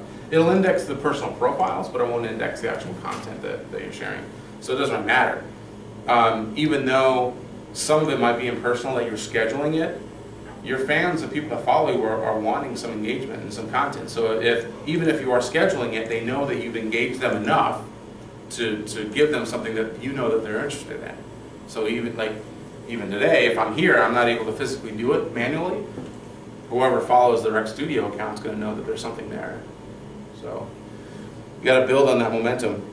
Is there a lag time between the time you have an idea, you post it, and the effect it has later on to media you're posting it to? It's sort of like if I have an idea and okay, I'm going to post this out there. Is it going to take several days or weeks before this information comes back and says, wow, that was a good posting? It kind of depends on how many followers you have and how active you are in engaging that content, and how active you are in engaging the people that follow you. The good rule of thumb is the more you engage, the more you post back. And so that's where something like a scheduler is helpful for that, because you can't do it all day, every day. But I'm trying to help me understand if I'm posting the right stuff, gaining, or posting the right stuff and losing. Well, that's where some of the analytics come into, which I'm not going to get into today, because that's a whole other seminar on social media analytics. But there are analytics out there that you can use to determine. Facebook Insights, for instance, is a good example of this, where when you log into your Facebook page, your business page, and it'll show you at the top in your admin panel what your engagement level, how many people that particular post reached, or how many people your page reached in a 1-week period. And you can drill into that, and you can see this post meant a lot to these people. I had this many comments. It reached this many people. These many people saw it. This type of content is what my people want, because they engage that. Okay, I got to do more of that. And so you just do more and more and more of that similar thing, because you know that's what your people want. Through that interesting content, then you're able to create your brand identity. Like we just talked about, all the stuff that Rec Studio posts, we're creating sort of that trendy, funky, cool, whatever, you know? And so you have the opportunity to increase your brand identity and your personality through using social media. Everybody needs a brand, everybody needs a brand identity and a consistent identity, but social media allows you to give more personality to it. It also allows you to be where everyone else is. Well, just like I said from the top, everybody's on social media. Who has a smartphone here? Yeah, everybody. I don't know, well, just about everybody. Not everybody has, who has social media accounts that they link to their phone? Okay, a few. And how many times are you on your smartphone on a web browser looking for stuff? All the time. Quite a lot, yeah. So people are using these really cool pieces of technology. I won't go anywhere without my iPad. That's like it shows a lot of trust for you to be that close to it. I'm just gonna say, I'm just kidding. I know.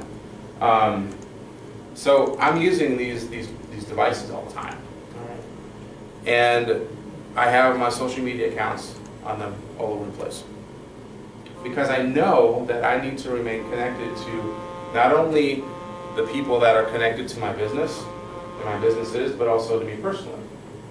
And if I'm missing for a day, if I don't post something for a day, I get a couple of tweets or I get a couple of messages saying, hey, where you been?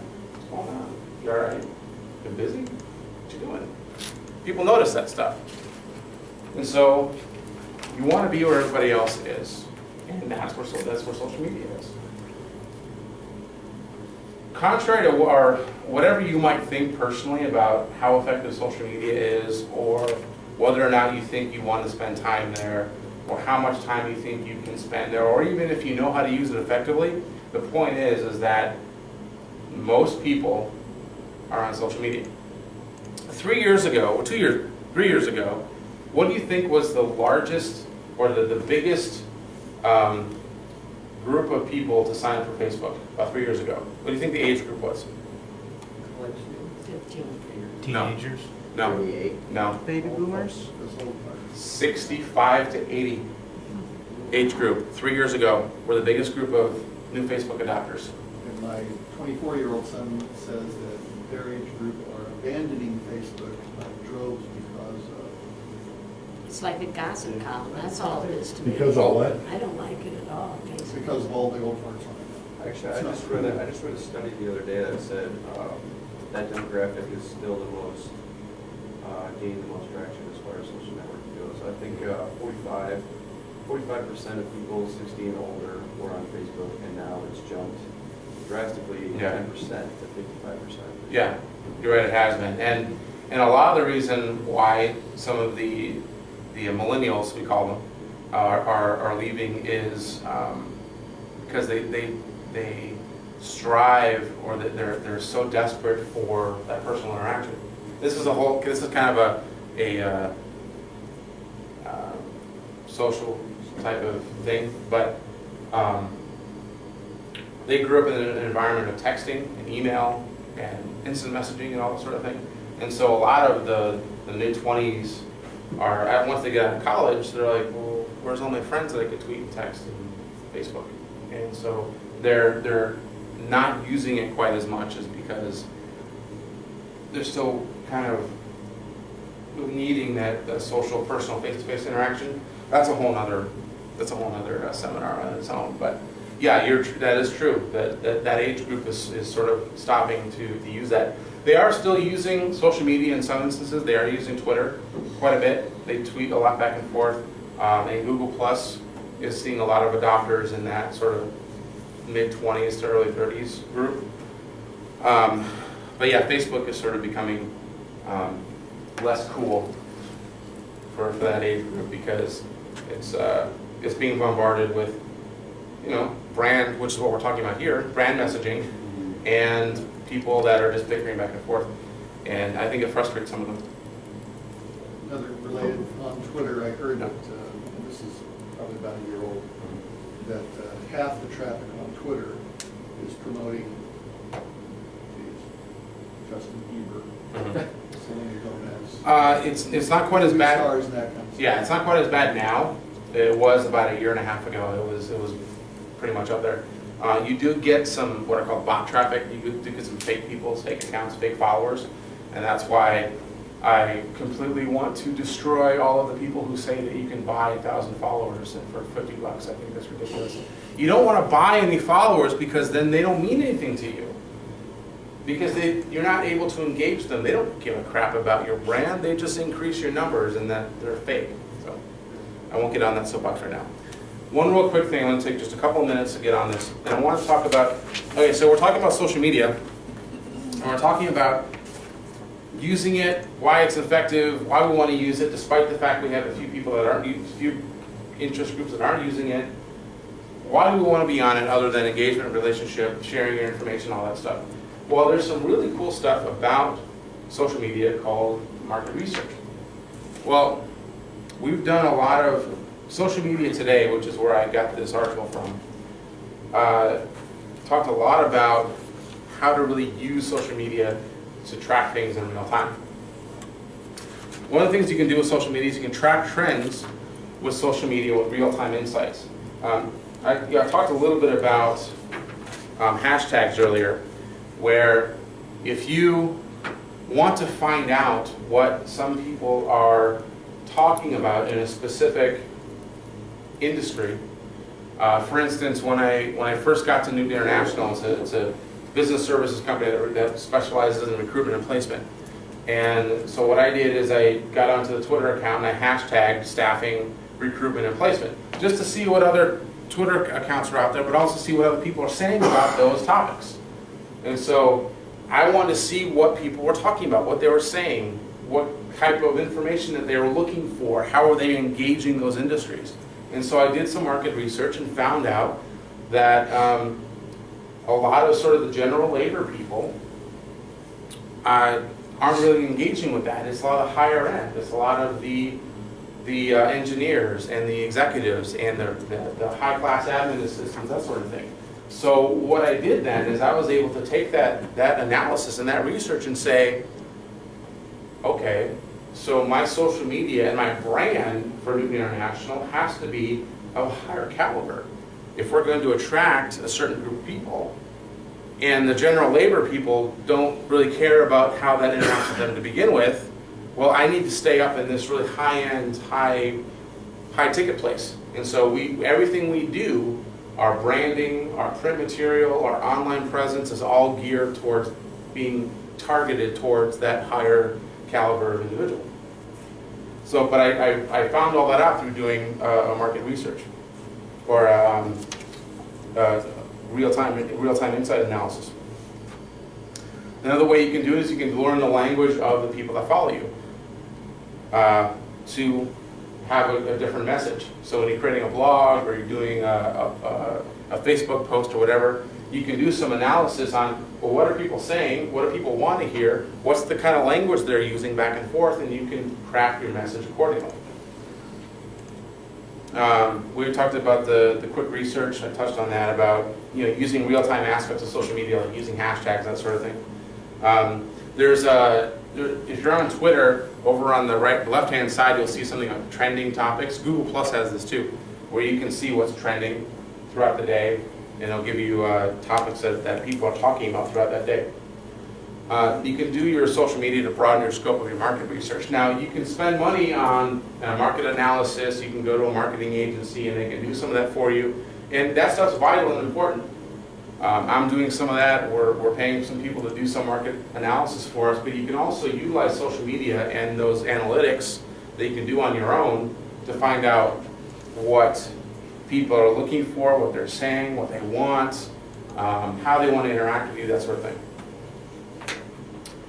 And the last thing I'm just going to touch on is using unnoticed trends to engage instead of lead.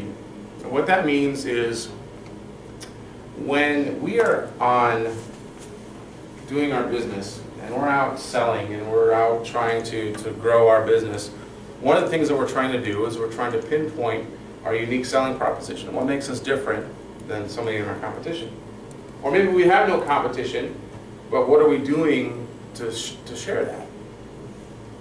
One of the things you can do through social media is you can see what other people are talking about.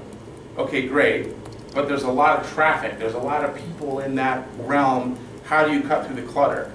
But then what you can do is you can sort of look at those trends, look at what people are talking about, and pinpoint some of the holes in what people are talking about.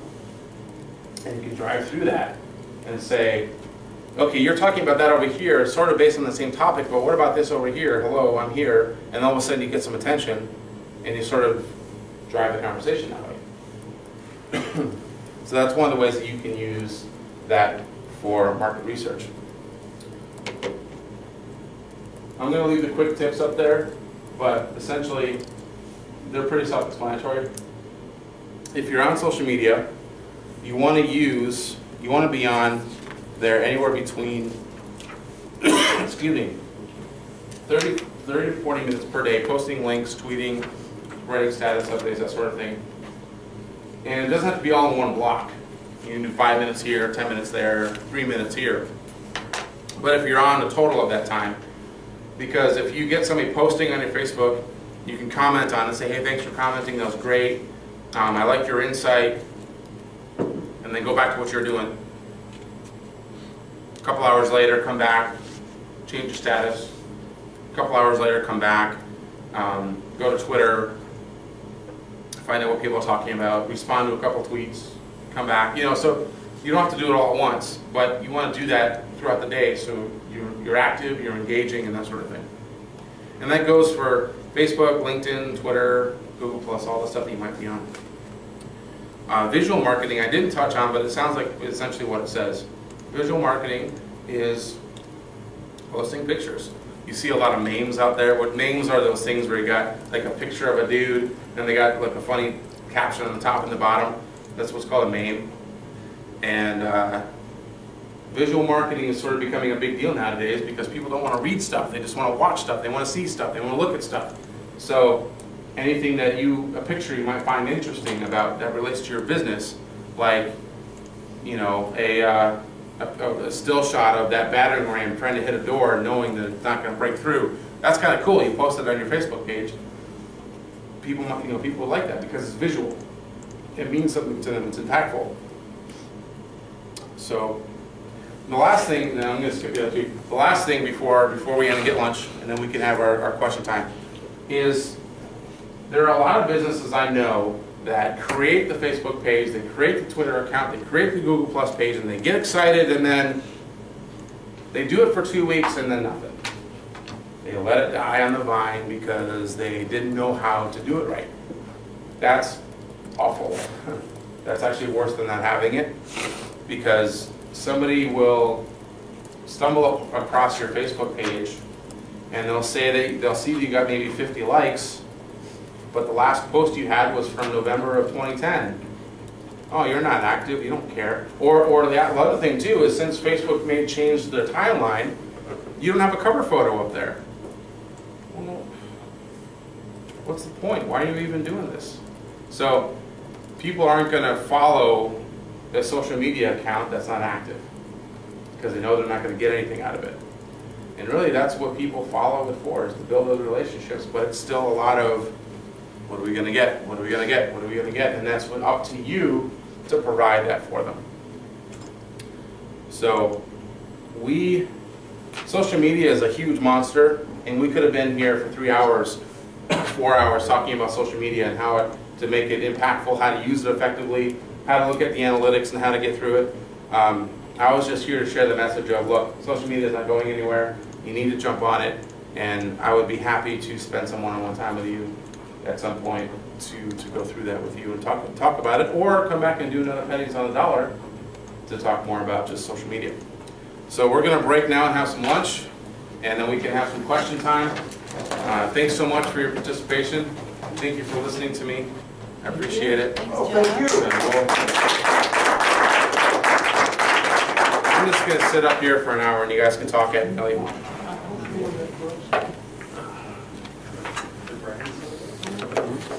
These younger people that are dropping off Facebook, can't they just unfriend everybody? They could. I think a lot of the problem is that they don't necessarily know that there are components to Facebook that allows you to hide people, and that you can put them into specific groups rather than just unfriending them, or you can hide them from your news feed. There's all kinds of stuff you can do without actually unfriending them, because there might be a chance that you want to engage with them at some point. One of the things you mentioned though about on social media, you can kind of express yourself a little more than you can on your site. Yeah.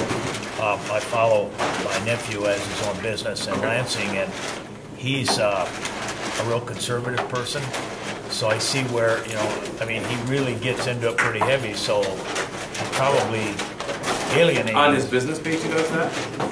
No, it's probably just a social one. On his personal page? Yeah. Here's the thing. Your personal page can be different than your business page, obviously.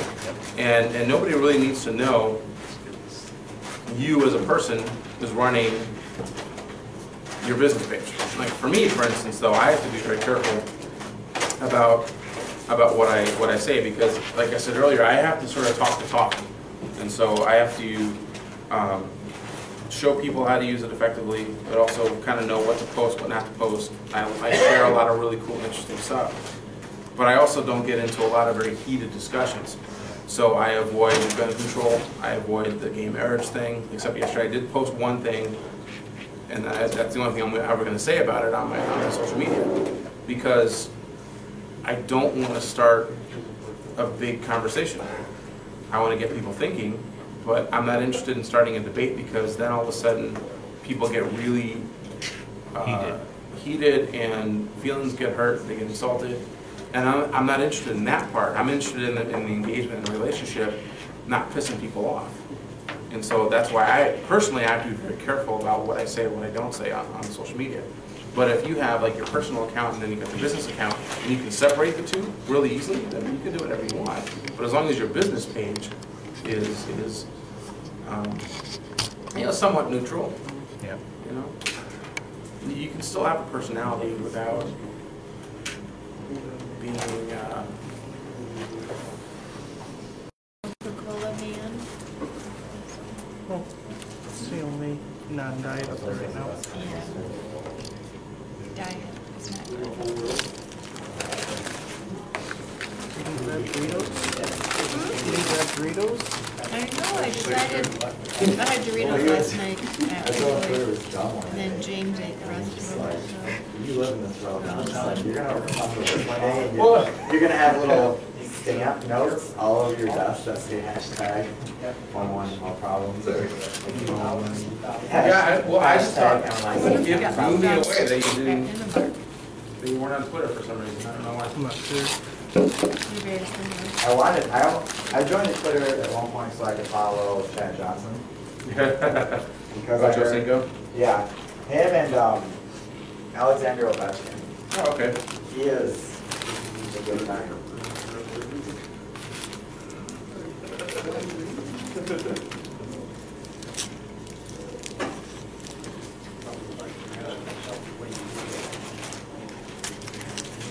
How'd the judging go last night? Same thing I asked, it was so far nothing. I was like Simon. What? I was like Simon. Yeah? Just being Were ya? honest. I can Let them imagine. talk amongst themselves, I think. Nah. I told him to quit wasting my time. No. Right. Did you wear your gray t-shirt? T-shirt? I would follow it. How many All judges the were there? opinions okay then. If you were into that sort of thing, and you go, Including oh, you? well, that's a sign that the product's being talked about, because there's a lot of people talking about it. So we came up and then Mark keyboard. Oh yeah, like right now my phone's been blowing up because I write a blog twice a month on a blog called Steam Feed.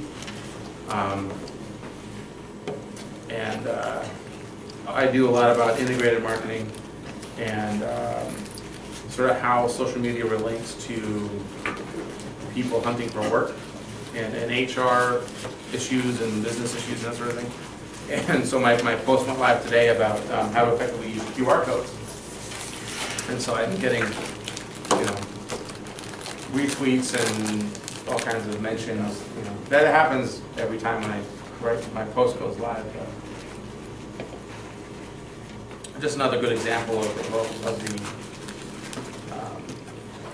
the expanse of kind of where certain people's reach are. I mean, I have,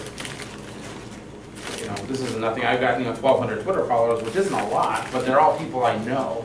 I don't do the whole buying Twitter things, so I'd rather have a few amount of people that I interact with than 20,000 that I have no idea who they are. But out of, usually when I read a post, not a lot of them, the people that retweet or post or mention me in a tweet with that link to that Steam Feed post I write, I would say out of the 200 or 300 that get tweeted, maybe about 150 of them, half of them aren't people that follow me. They go to Steam Feed, they know Steam Feed, they know the website, and they like the content, they tweet it out, which is cool. So my reach isn't limited to just the people that I follow or follow me. They're people that just like the article page, or like the article site. So you never know who you're going to impact or reach with your social media accounts. So when you tweet something, it just goes out there to the whole world? It goes out to the news feed of the pages or of the Twitter accounts of the people that follow that person who tweeted it. So say if I tweet something, my tweet will show up on the news feed of all 1,200 people that follow me. And so, or the other thing too is that you can put Twitter followers in groups. So like they might do they might organize their Twitter followers in specific groups, and they'll go to that group occasionally just to see what activity is being done with those particular individuals. So it may not show up in their total news feed, but it'll show up in their group that they put me in.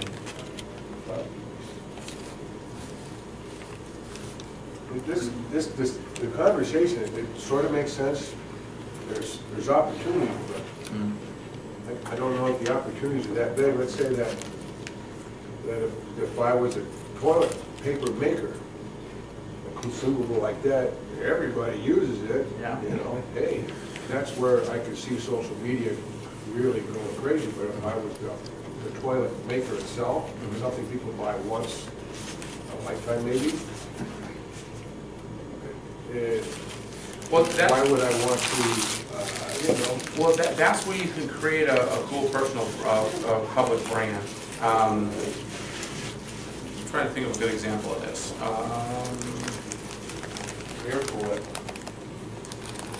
That came out with that whole new marketing campaign, like rebranding himself. Yeah, I'm trying to think of a product that people don't buy that much, but they have a really cool.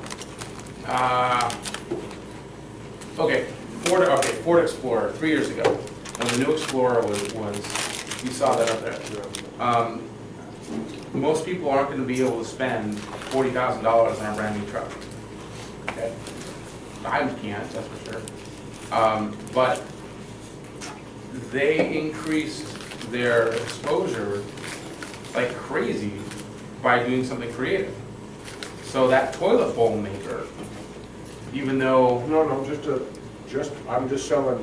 I either stand here and I tweet about my toilet paper, or I'm the other guy that makes the toilet tank itself. Yeah, that's what I'm saying. If you're the toilet tank maker, how do you know that you couldn't go out and affect or engage with new construction builders or general contractors And you share enough about your product with that environment that all of a sudden when a general contractor is looking for a supplier for the toilet bowls in the new house they're constructing, they can find you on social media.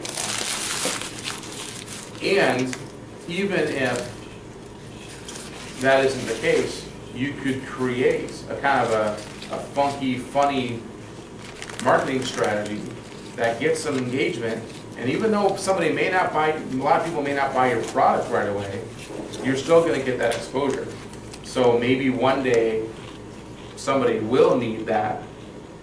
You know, their fat uncle-in-law sat down on the toilet and cracked a bowl, whatever, you know, or whatever happens. And what are they going to think if they follow that? If they follow that toilet bowl maker on Facebook, you know, I follow that funny account. They got these cool videos that they show. Maybe I'll go check that out and see what their prices are on the toilet bowl. You know what I mean? So it just depends on how you use that social media. I see that the promo was all about things that people would actively want to purchase. Oh, the latest new game for Game Boy, or the new drink, or the new food item. These consumables, I say, cars, and these are all things that we consume a lot of. I think that this works good, but for people that don't have a product that more people don't have in their house. Sure.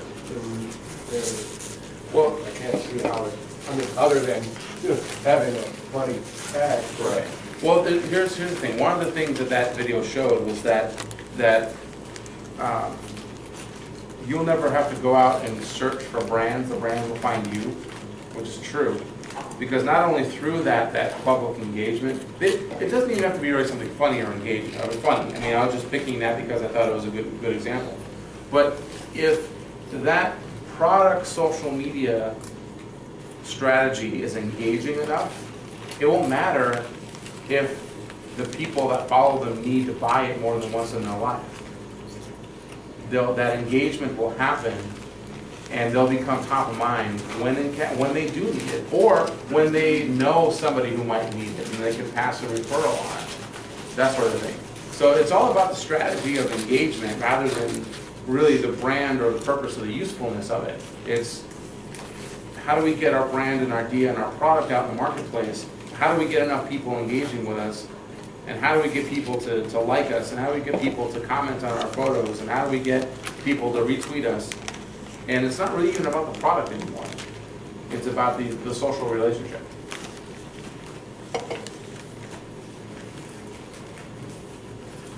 You actually want to not stress the product, you want to stress the relationship. Yeah, when you're dealing with a product that not a lot of people, you don't need to buy it every day. You know, your product, hopefully they only need to buy it once. For their front door, maybe for their back door, and their side door, and their garage door going out to their backyard. They buy 4 or 5 of them, cool.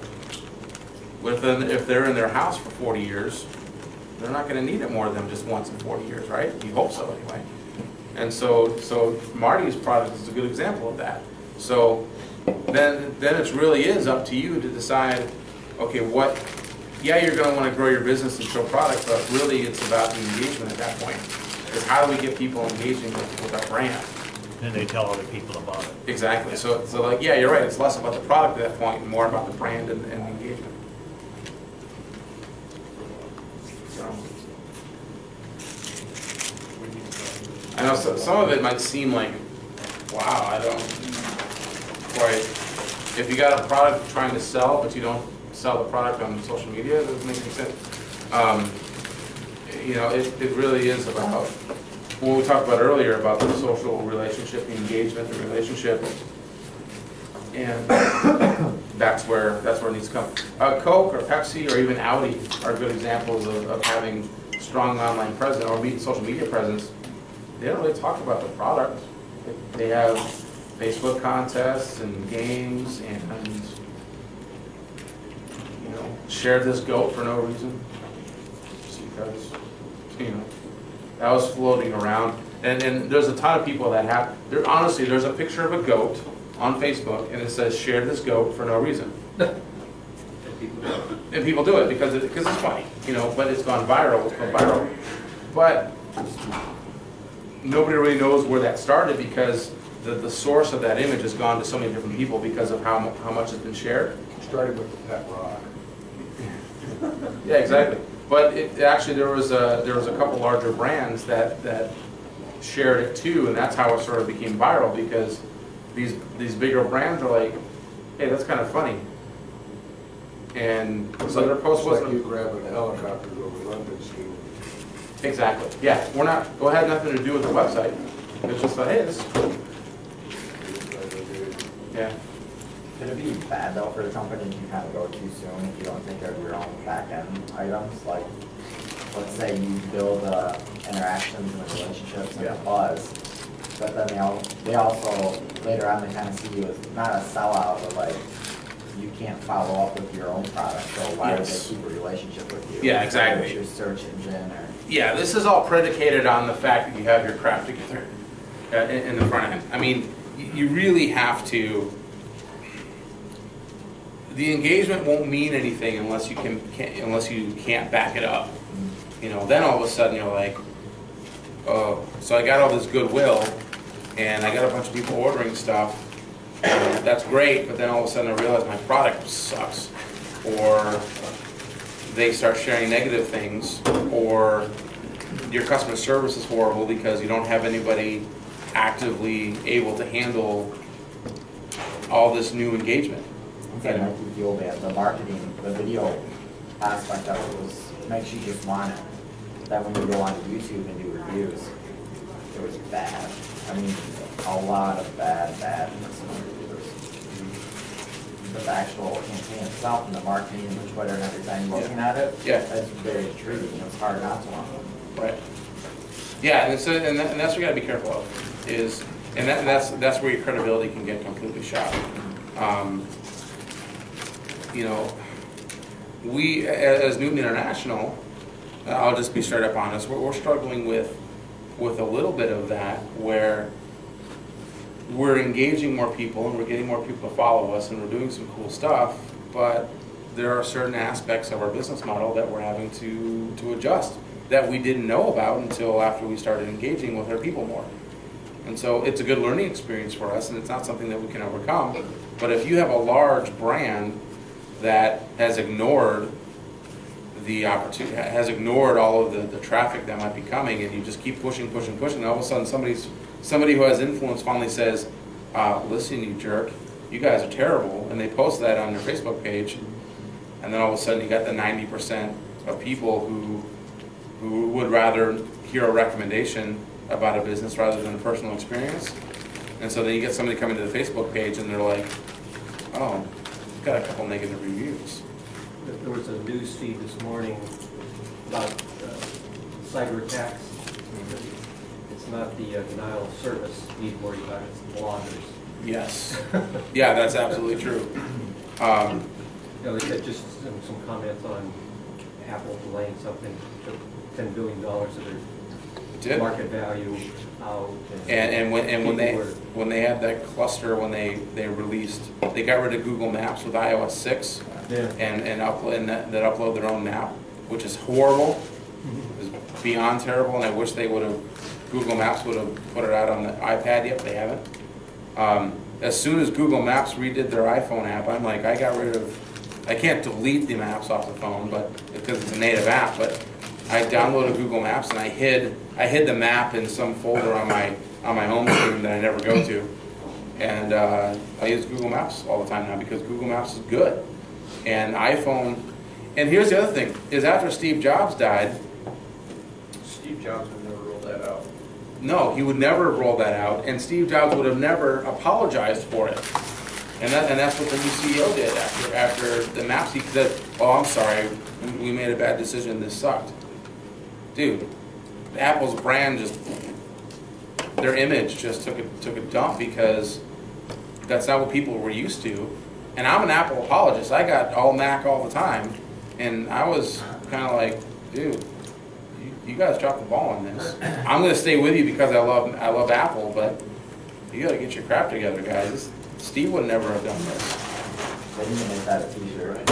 And right or wrong, feeling that and comparing the new CEO to Steve Jobs because he can't do, right or wrong, that's just what people think. That's how people react to it. Because Steve Jobs had created such a brand for Apple.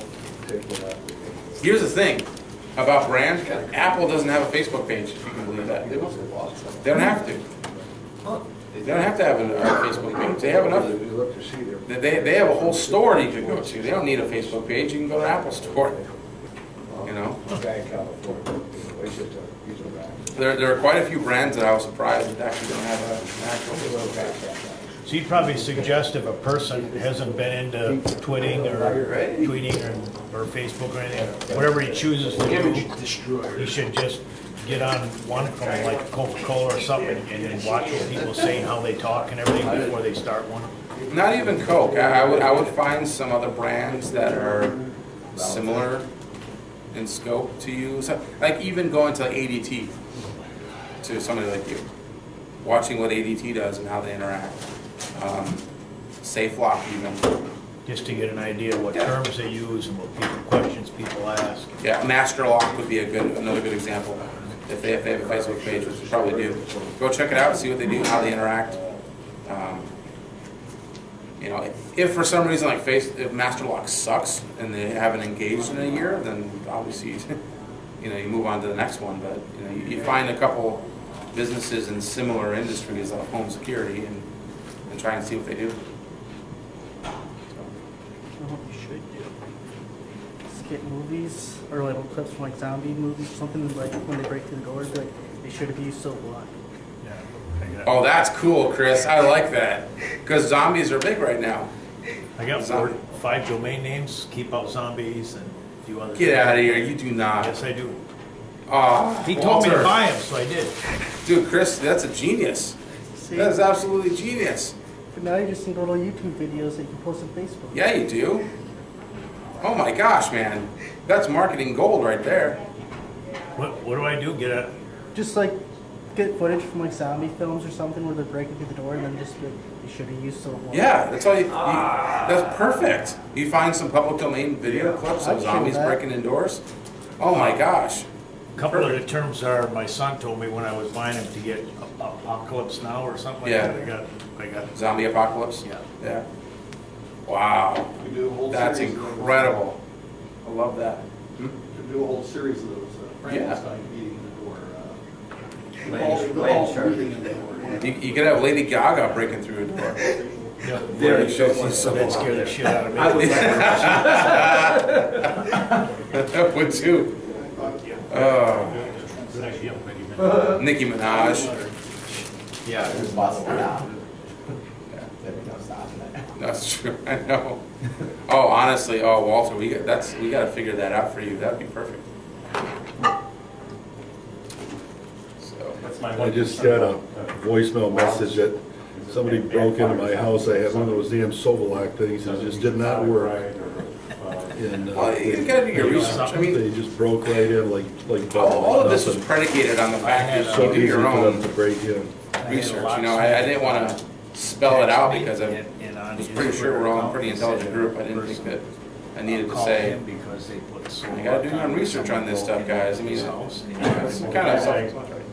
I put on there, he said, the system you put on, so my door is still solid. He says, what happened is my door broke off.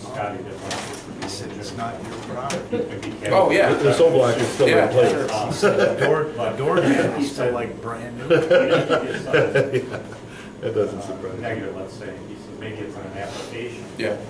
And you can come back and just say, you know, good point, that's, because there may be some other people that, like I had one lady that said, well, your product doesn't work. I said, really?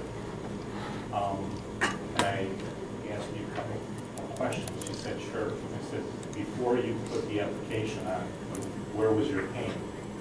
She said, about 6. Let's get it. I said, after the application, 10, 15 minutes later, can you tell me if there was a change in your pain level? She said, well, it's about 2. I said, you said it didn't work. She goes, well, I still have pain. I said, well, you can live with 2, you can't live with 6. Right. I said, let's put another application on.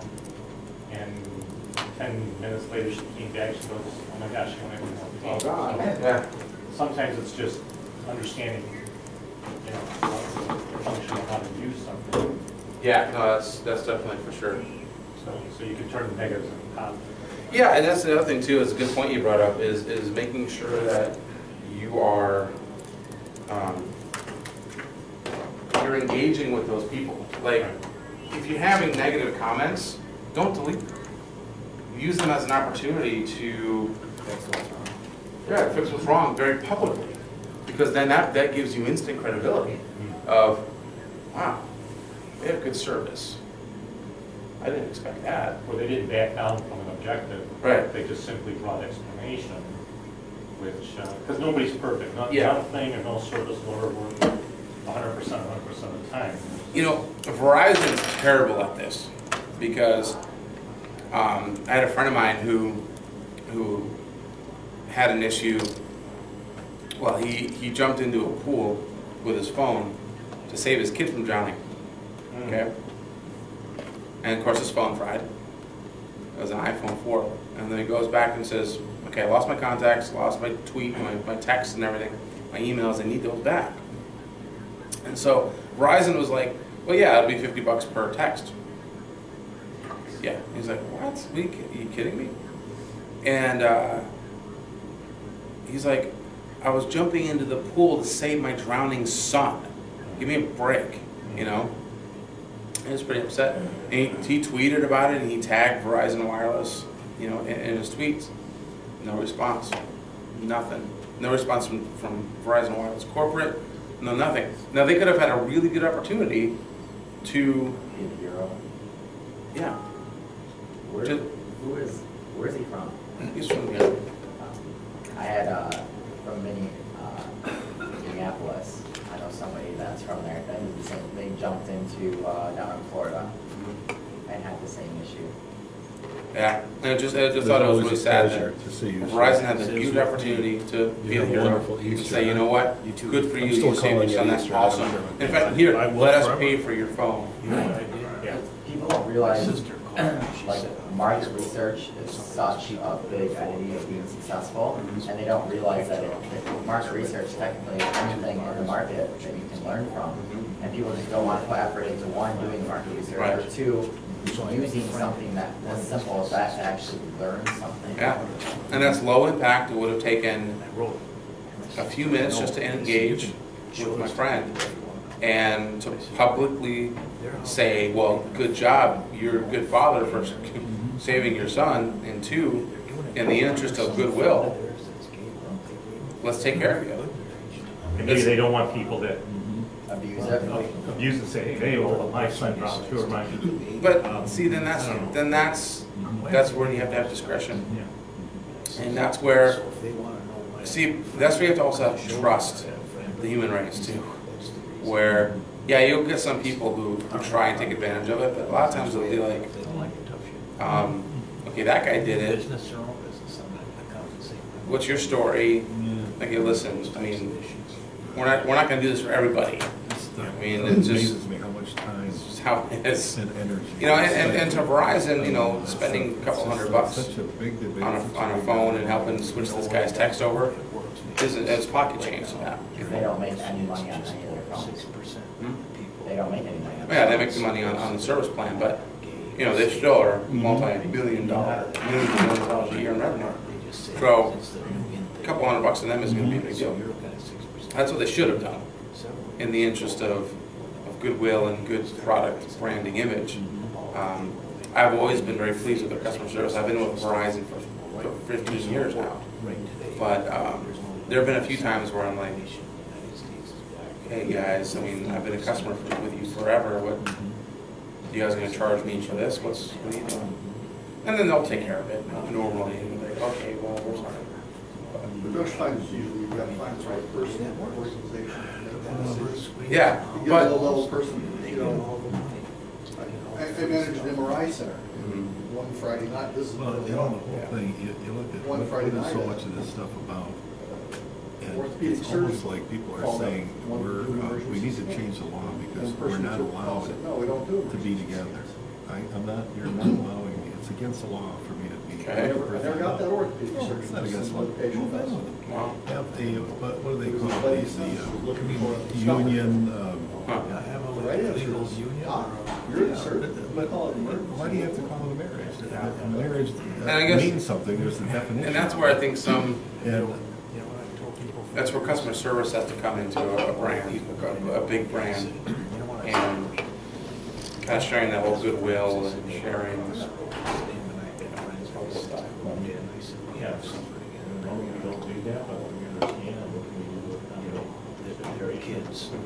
That's why it drives me nuts if you go to Wendy's and you ask them for chili, looking to get it to that line. A lot of times it's even below the line.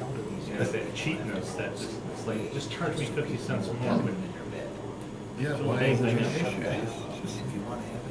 Makes you now want to go. Right, go ahead. Yeah, and I think that's where social media can help overcome some of that if they do it right. everything. If he dies, he gets it.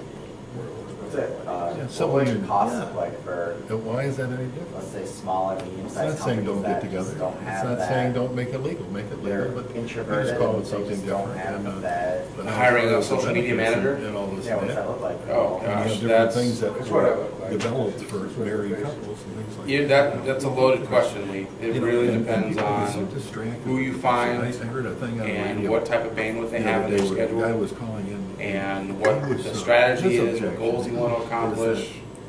Two gay people Like that market, can't even procreate, so somebody they should not be able to get married. 'cause they younger, can't like, doesn't use choice, but that, procreate. it might be like That go has to do to with a it. conference like this. In other and, words, like, are you learning saying how to that two learn people that are in their skills, but how many 70s, companies, male and female, can't the get married? internet, They're not what going am to I- procreate. lines they would just somebody believe this run. Yeah. And then the other thing too is you can't go to a huge seminar because most of the time those social media guys just pass themselves off as experts and they give you a lot of good ideas, but they never have had the follow through or the true engagement that makes your business profitable. You know, they write a bunch of books full of random crap and they don't actually mean anything. So it really depends on who you find and who's out there. Like, all right, for instance, for me, if I was to manage social media completely for your company or your company, from start to finish, writing blogs, doing the posting of every social media account, and giving you everything that you need, it's $12,500 a year is what I would charge you for me to do that for you. Because it's $12,500 is a part-time job salary. It's a part-time job for me to do that for you. If I get 4 of those, I got a pretty decent salary, but that's how much time it takes to do that. Because you got to research content for the business. You got to research what market analysis. You got to do market analysis and find out what people in that industry who follow these people, what are they looking for, what type of engagement they have. Look through the clutter to find out where you can pinpoint, where you can bust through and come up above the crowd noise. I mean, it's a lot of money. It's a lot of time. And that's really what you're paying for is the time. But here's the thing, you invest that 12 grand,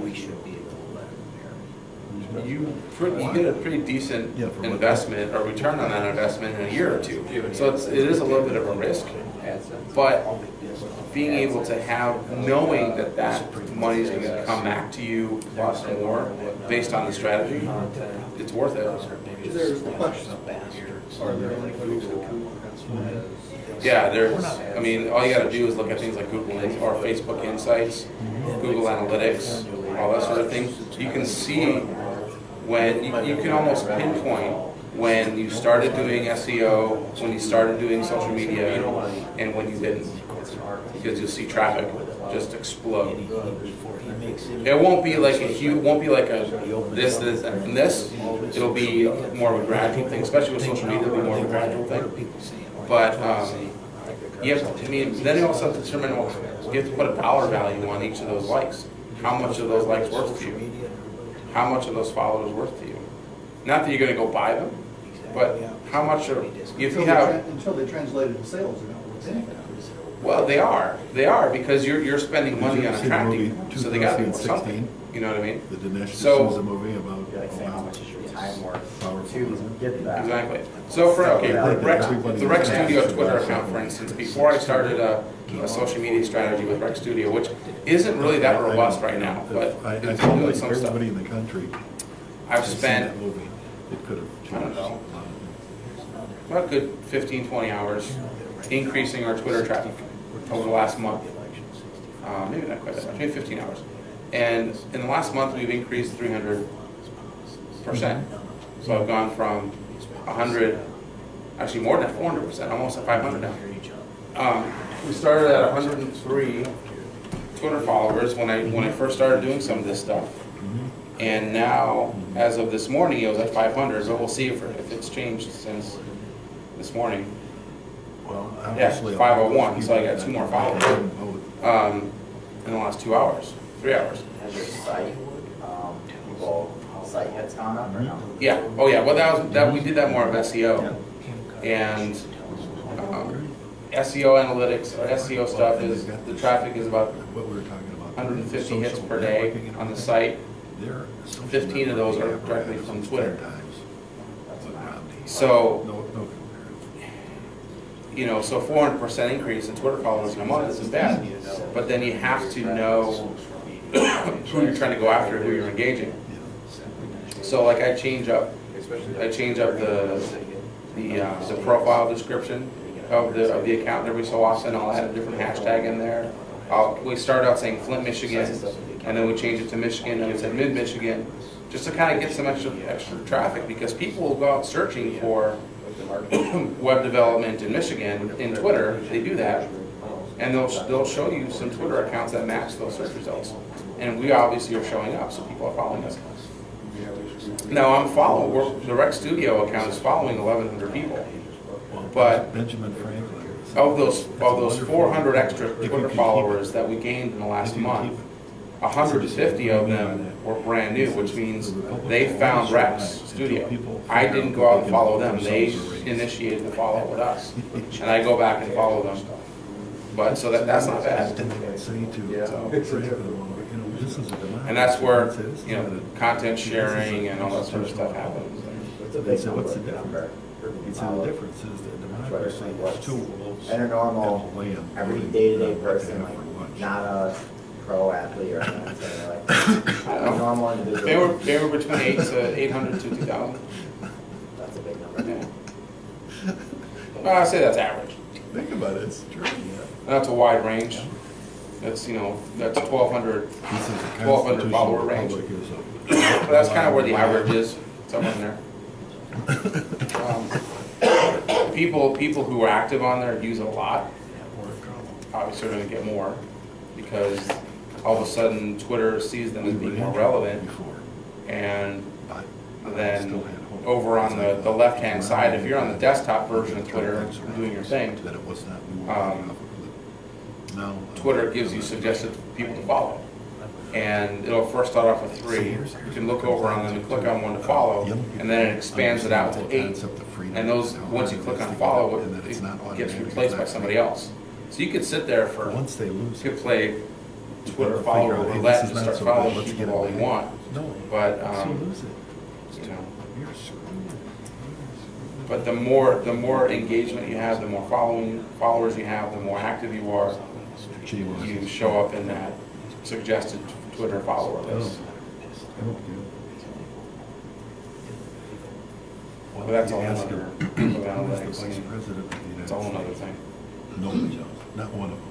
I mean, it's not just you pick one up. I mean, all of this can seem extremely overwhelming. I understand it was when I first started getting into it. Oh my God. James T. Kirk. Oh, I know that. But the more you get into it, the more you get comfortable with knowing what you're doing. Then all of a sudden it sort of becomes instinctual. It's like, oh, I gotta tweet that. You tweet it. They had a thing. Because somebody that follows me might find that engaging. Might find that relevant to what they're doing. And might find it interesting. And they're like, oh, that's cool. And then maybe they'll retweet it. Or maybe they'll comment on it. Or maybe they'll reply and tweet saying, hey, that was really cool. Thanks for sharing that. I used it today. Like for instance, the market research article from Social Media Today, I found that yesterday through a buddy of mine who posted a link on Google+. And I read it, and I'm like, oh my gosh, I gotta use this tomorrow. This is awesome. Sequester. I love Google. Yeah, Google Plus is great. Especially on the business side of things when it comes to, even like the video chat. Yeah, the Hangouts. Yeah. Yeah, the nice thing about Google Plus is that if you're on Google Plus and you're active on it, and you're signed into your Google account when you're searching Google for whatever you want to look for, it'll give you significantly more personalized results. And it'll give you much more targeted results, which is awesome. So, I was a big believer in it. They changed that algorithm spring of last year, so it's been almost a year now. Because they called it integrated search, and so dense. It they think they're helping. It really changed the way how sites were ranked based on your past search history. So a lot of the stuff I talked about in the SEO component are still very relevant and valid. But if you're signed into your Google account, utilize Google Plus a lot. What do you think about sometimes those results will be skewed based on your past search history. So the result for pizza in Midland for you would be different than me. You might get Pizza Sam's, I might get Papa John's as my top search result. Just based on my past search history. Well, that's great. It doesn't change it a lot. It's not like if you spend all your money on optimizing your site, you'll all of a sudden drop off the face of the earth based on somebody else's search algorithm. But you may drop 1 or 2 points just depending on their past search history. It does make a little bit of a difference because most people click on the first 1 or 2 and not 3 or 4 or 5. So. But Google's just trying to make your life more integrated with everything that you have access to, so that's why they did it that way. When you do a search and you see the top 3 are always there over and over again, how much do they pay for that? It depends. The ones on the right are pay-per-click, and then those could be anywhere from they're going $250 a month to a few thousand, depending on what search keywords that listing is attached to. Because say Rec Studio paid $250 to Google for just Michigan web design or Flint web design, that's $250 that we spend per month. That's just for one set of keywords. But if we want to do Midland web design, we have to pay another $250. Or I'm sure they'll cut a deal for packaging, but you know, you can spend as much money as you want with Google. They'll take your money and to show up in those what I call sponsored links up in the top in the yellow shaded sections. Those businesses pay to be there, but they're not there all the time for whatever you search. Like Michigan web design will be different than Flint web design based on what they pay for. I don't either. That's kind of our demographic. I don't respond at all to advertisements. Yeah, I won't even look at it. Yeah, and that's buy something I search it out. Yeah, because we're used to doing our own research and finding what we really want, not what somebody else tells us we want. Yeah. Go get bent. Screw you. You're not going to tell me what I want. The only time I've ever clicked on an advertisement was by accident. Yeah. Popped up Yeah. on my screen. Yeah. Well, that's why that scroll because I don't. That's why my mouse is usually. Yeah. Well, that's why that stat in the video I showed you is 14%. Only 14% trust advertisements. And that's got to be an older demographic. 'Cause I don't know anybody that. Yeah. It's like it's in the entire scope of adults. So back when I was delving into it, it was like keywords were expensive back then because everybody was, that's the way you build SEO was buying keywords. Doing AdWords, yeah. And advertisements and banners and things. And now it's completely changed. Right. Well, that's why I completely avoided banner ads and all that stuff. I didn't want to talk about that because they're there and people are wasting their money on them. Like a radio, for instance. If a sales guy from Cumulus comes in here and says, oh, we'll get you on the radio, plus we'll get you on the website too, we'll get you a banner ad. What is that? That doesn't do anything for me. Nobody's gonna click on that. Give me something else. What else you got? Video stories are like a big thing right now, I've seen. Yeah, video is a big deal, and that's one of the things that we're doing in Newton International is where we've just signed up for an extended package with Career Builder to, we're going to be putting video in our job posts, which is a huge deal, because when somebody's searching for a job, not only will we get prime placement based on their search results, because of the video icon, they're going to click on it because it has a video. They don't want to read shit, they want to watch a video. So they'll be able to see that, which is cool. I had an idea when I was looking at our website, and I get all these interesting calls from everybody, from everywhere. And well, if I could record these calls and just have it on the website, this is what so-and-so says from the North Pole, Alaska. This is what so-and-so says from... Oh, they're testimonials. Well, but they would be... Audio? Audio. Yeah, that's what I'm saying. And so people are doing that? Oh, sure.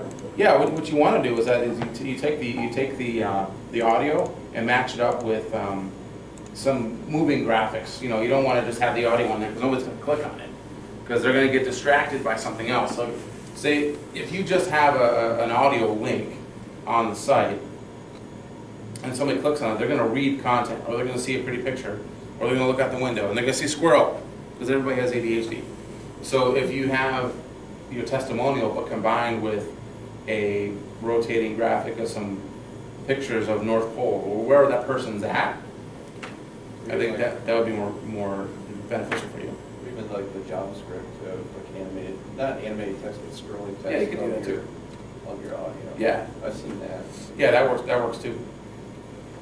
But you got to make it fast enough, that people don't get bored with. Yeah. Oh, I already read that letter. Okay, there's a new letter. Right, you can't make it 2 pages long. Yeah. I was just thinking of like, just an excerpt of that conversation, but an important excerpt.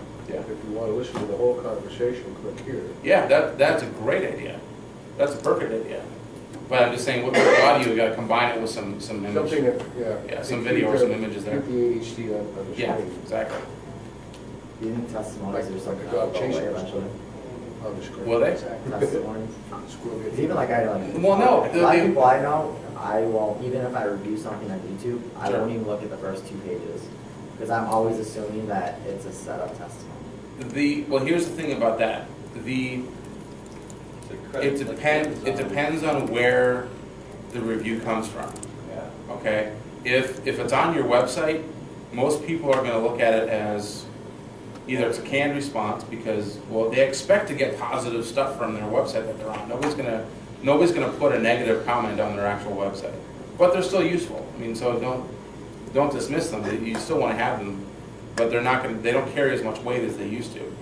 What people want to see now is what do other people say that are in my industry, or what do other people say that relate to me about your product. So that's why Yelp is a huge site for other restaurants, or Urban Spoon, or like everybody goes to Urban Spoon or Yelp when they want to find out what does somebody say about that restaurant. I don't go to a restaurant anymore without, so like when one of my first Wednesdays here, I was looking for a place to go have lunch, and I went to Amazing Deli because Google had 4 really positive reviews on it about Amazing Deli, but I was going to go to Pizza Sam's, but most of their responses were the service sucked. So I'm like, well, I don't want to go there. I want to go to Amazing Deli now. And I went to Pizza Sam's the other week, and it backed up the reviews that the service is terrible out there at Pizza Sam's. At least the guy I had was pretty bad. So those things carry weight, right, on other sites that people trust to get positive or get credible reviews from their peers. So like Consumer's Digest, Consumer Reports, even like Car and Driver and Motor Trend, when they do their reviews, people look at those and say they give weight to those because. And then the other thing, even before the internet became a huge thing, Motor Trend would interview people who just bought the same vehicle that they were testing for a first year, and then they do an analysis and then put the report in the back end of that magazine. So if you're looking to buy a 1995 Ford Explorer, and they had just got done doing their year-long test, they would also include not only their own opinions, but they would find people who just bought the same vehicle and incorporate that in with their test results too, just to give more credibility from other people that are just normal average peers. And so those reviews and those comments carry a massive amount of weight. When it comes to reviews, my son did something kind of neat. He realized that nobody actually had a URL that said, like, pet door reviews. He got the pet door review. When people look for a dog door, they go DOG, and when you get the little pop-down column, dog door, then dog door reviews pops up. They go, well, I'd like to hear what people are saying about that word. Ours pops up as number one, and other reviews, because it's an important subject people want to read about. Yeah. And when they see other reviews and they're going, don't buy the Pet Safe product, they're broke within 3 weeks, you know, but everything you read from our product line is like, whoa, hey, what's up, you know, and that drives traffic we would not normally have seen. Right. We can't get nowhere near the dog door front page, pet door front page, just because we have massive distributors who've got that all tied up. But on that looking column, when they just type in dog door, you look, hey, we pop up here if people are interested in a review. Right. There you go. The other thing too about review sites, and I think people completely miss, is that you can go in and respond to those comments. Like Google reviews, Google places, you can go in and sign into your Google account and you can respond to those negative reviews. So if somebody from Pizza Sam's says, well, we're sorry that you had a negative experience, what can we do to make it right? That's another public venue that you can respond to those negative things and show that while, yes, you had a negative comment, you're trying to do something to make it right. That gives you brand credibility. And you can do that with Yelp, you can do that on Urban Spoon, you can do that on a lot of these review sites. You can actually go in and respond to those as the officer of that company. And a lot of people forget to do that. I saw maybe one, we didn't get 5 stars from a lady that she put the pet on the windy side of her house on top of the bluff overlooking the valley with the wind pounding. And I said, well, when the dog comes through, the flap stays open. Yeah. If you got that much wind and I don't have much gravity on the flap, but I went and created a product for her and for just 2 other people that would actually close up against the wind. Fixed your problem, but it was on somebody else's website, the distributor's website. Yeah. They still kept it at 3 stars, but he posted, first he said, well, it won't close on windy days. It never opens with wind, but it just doesn't close when the dog comes through. And Yeah. she wrote, the guy did a great job, fixed his something. Well, you can't go back and he won't change the 3 stars. No, well, thanks a lot, pal. You can't change your rating, though. Yeah. And but if they go through and read if they read the comment string, they'll see that you fixed it. The other thing too, I just lost my train of thought. Oh, I was gonna say, there's a lot of comment websites out there that do have a lot of credibility, except for Amazon now. Amazon's starting to lose that credibility because people are just making up fake, funny comments and product reviews on all kinds of stuff. I mean, some of it's really funny. Like, I posted a few things on my Facebook page of, like, just these crazy reviews that are just really off the wall, but they're funny as hell. But because of that, even though Amazon sells everything, you can't always trust the reviews anymore because so many people have made fun of some other ones. Banana slicer. The banana slicer is awesome. There's also this one where it's 3 wolves, 1 moon, the t-shirt. Oh my god, that's so funny. It's, yeah, that's hilarious. I was once a weakling little boy, but now I got this 3 wolves, 1 moon t-shirt. Now I can lift mountains. I mean, that's what the review is, among many others, so it's funny stuff. All right, guys, it's 10 after 1. I know you've got probably a million things to do, and I've got a few things to do too. So. Yeah, like eat lunch.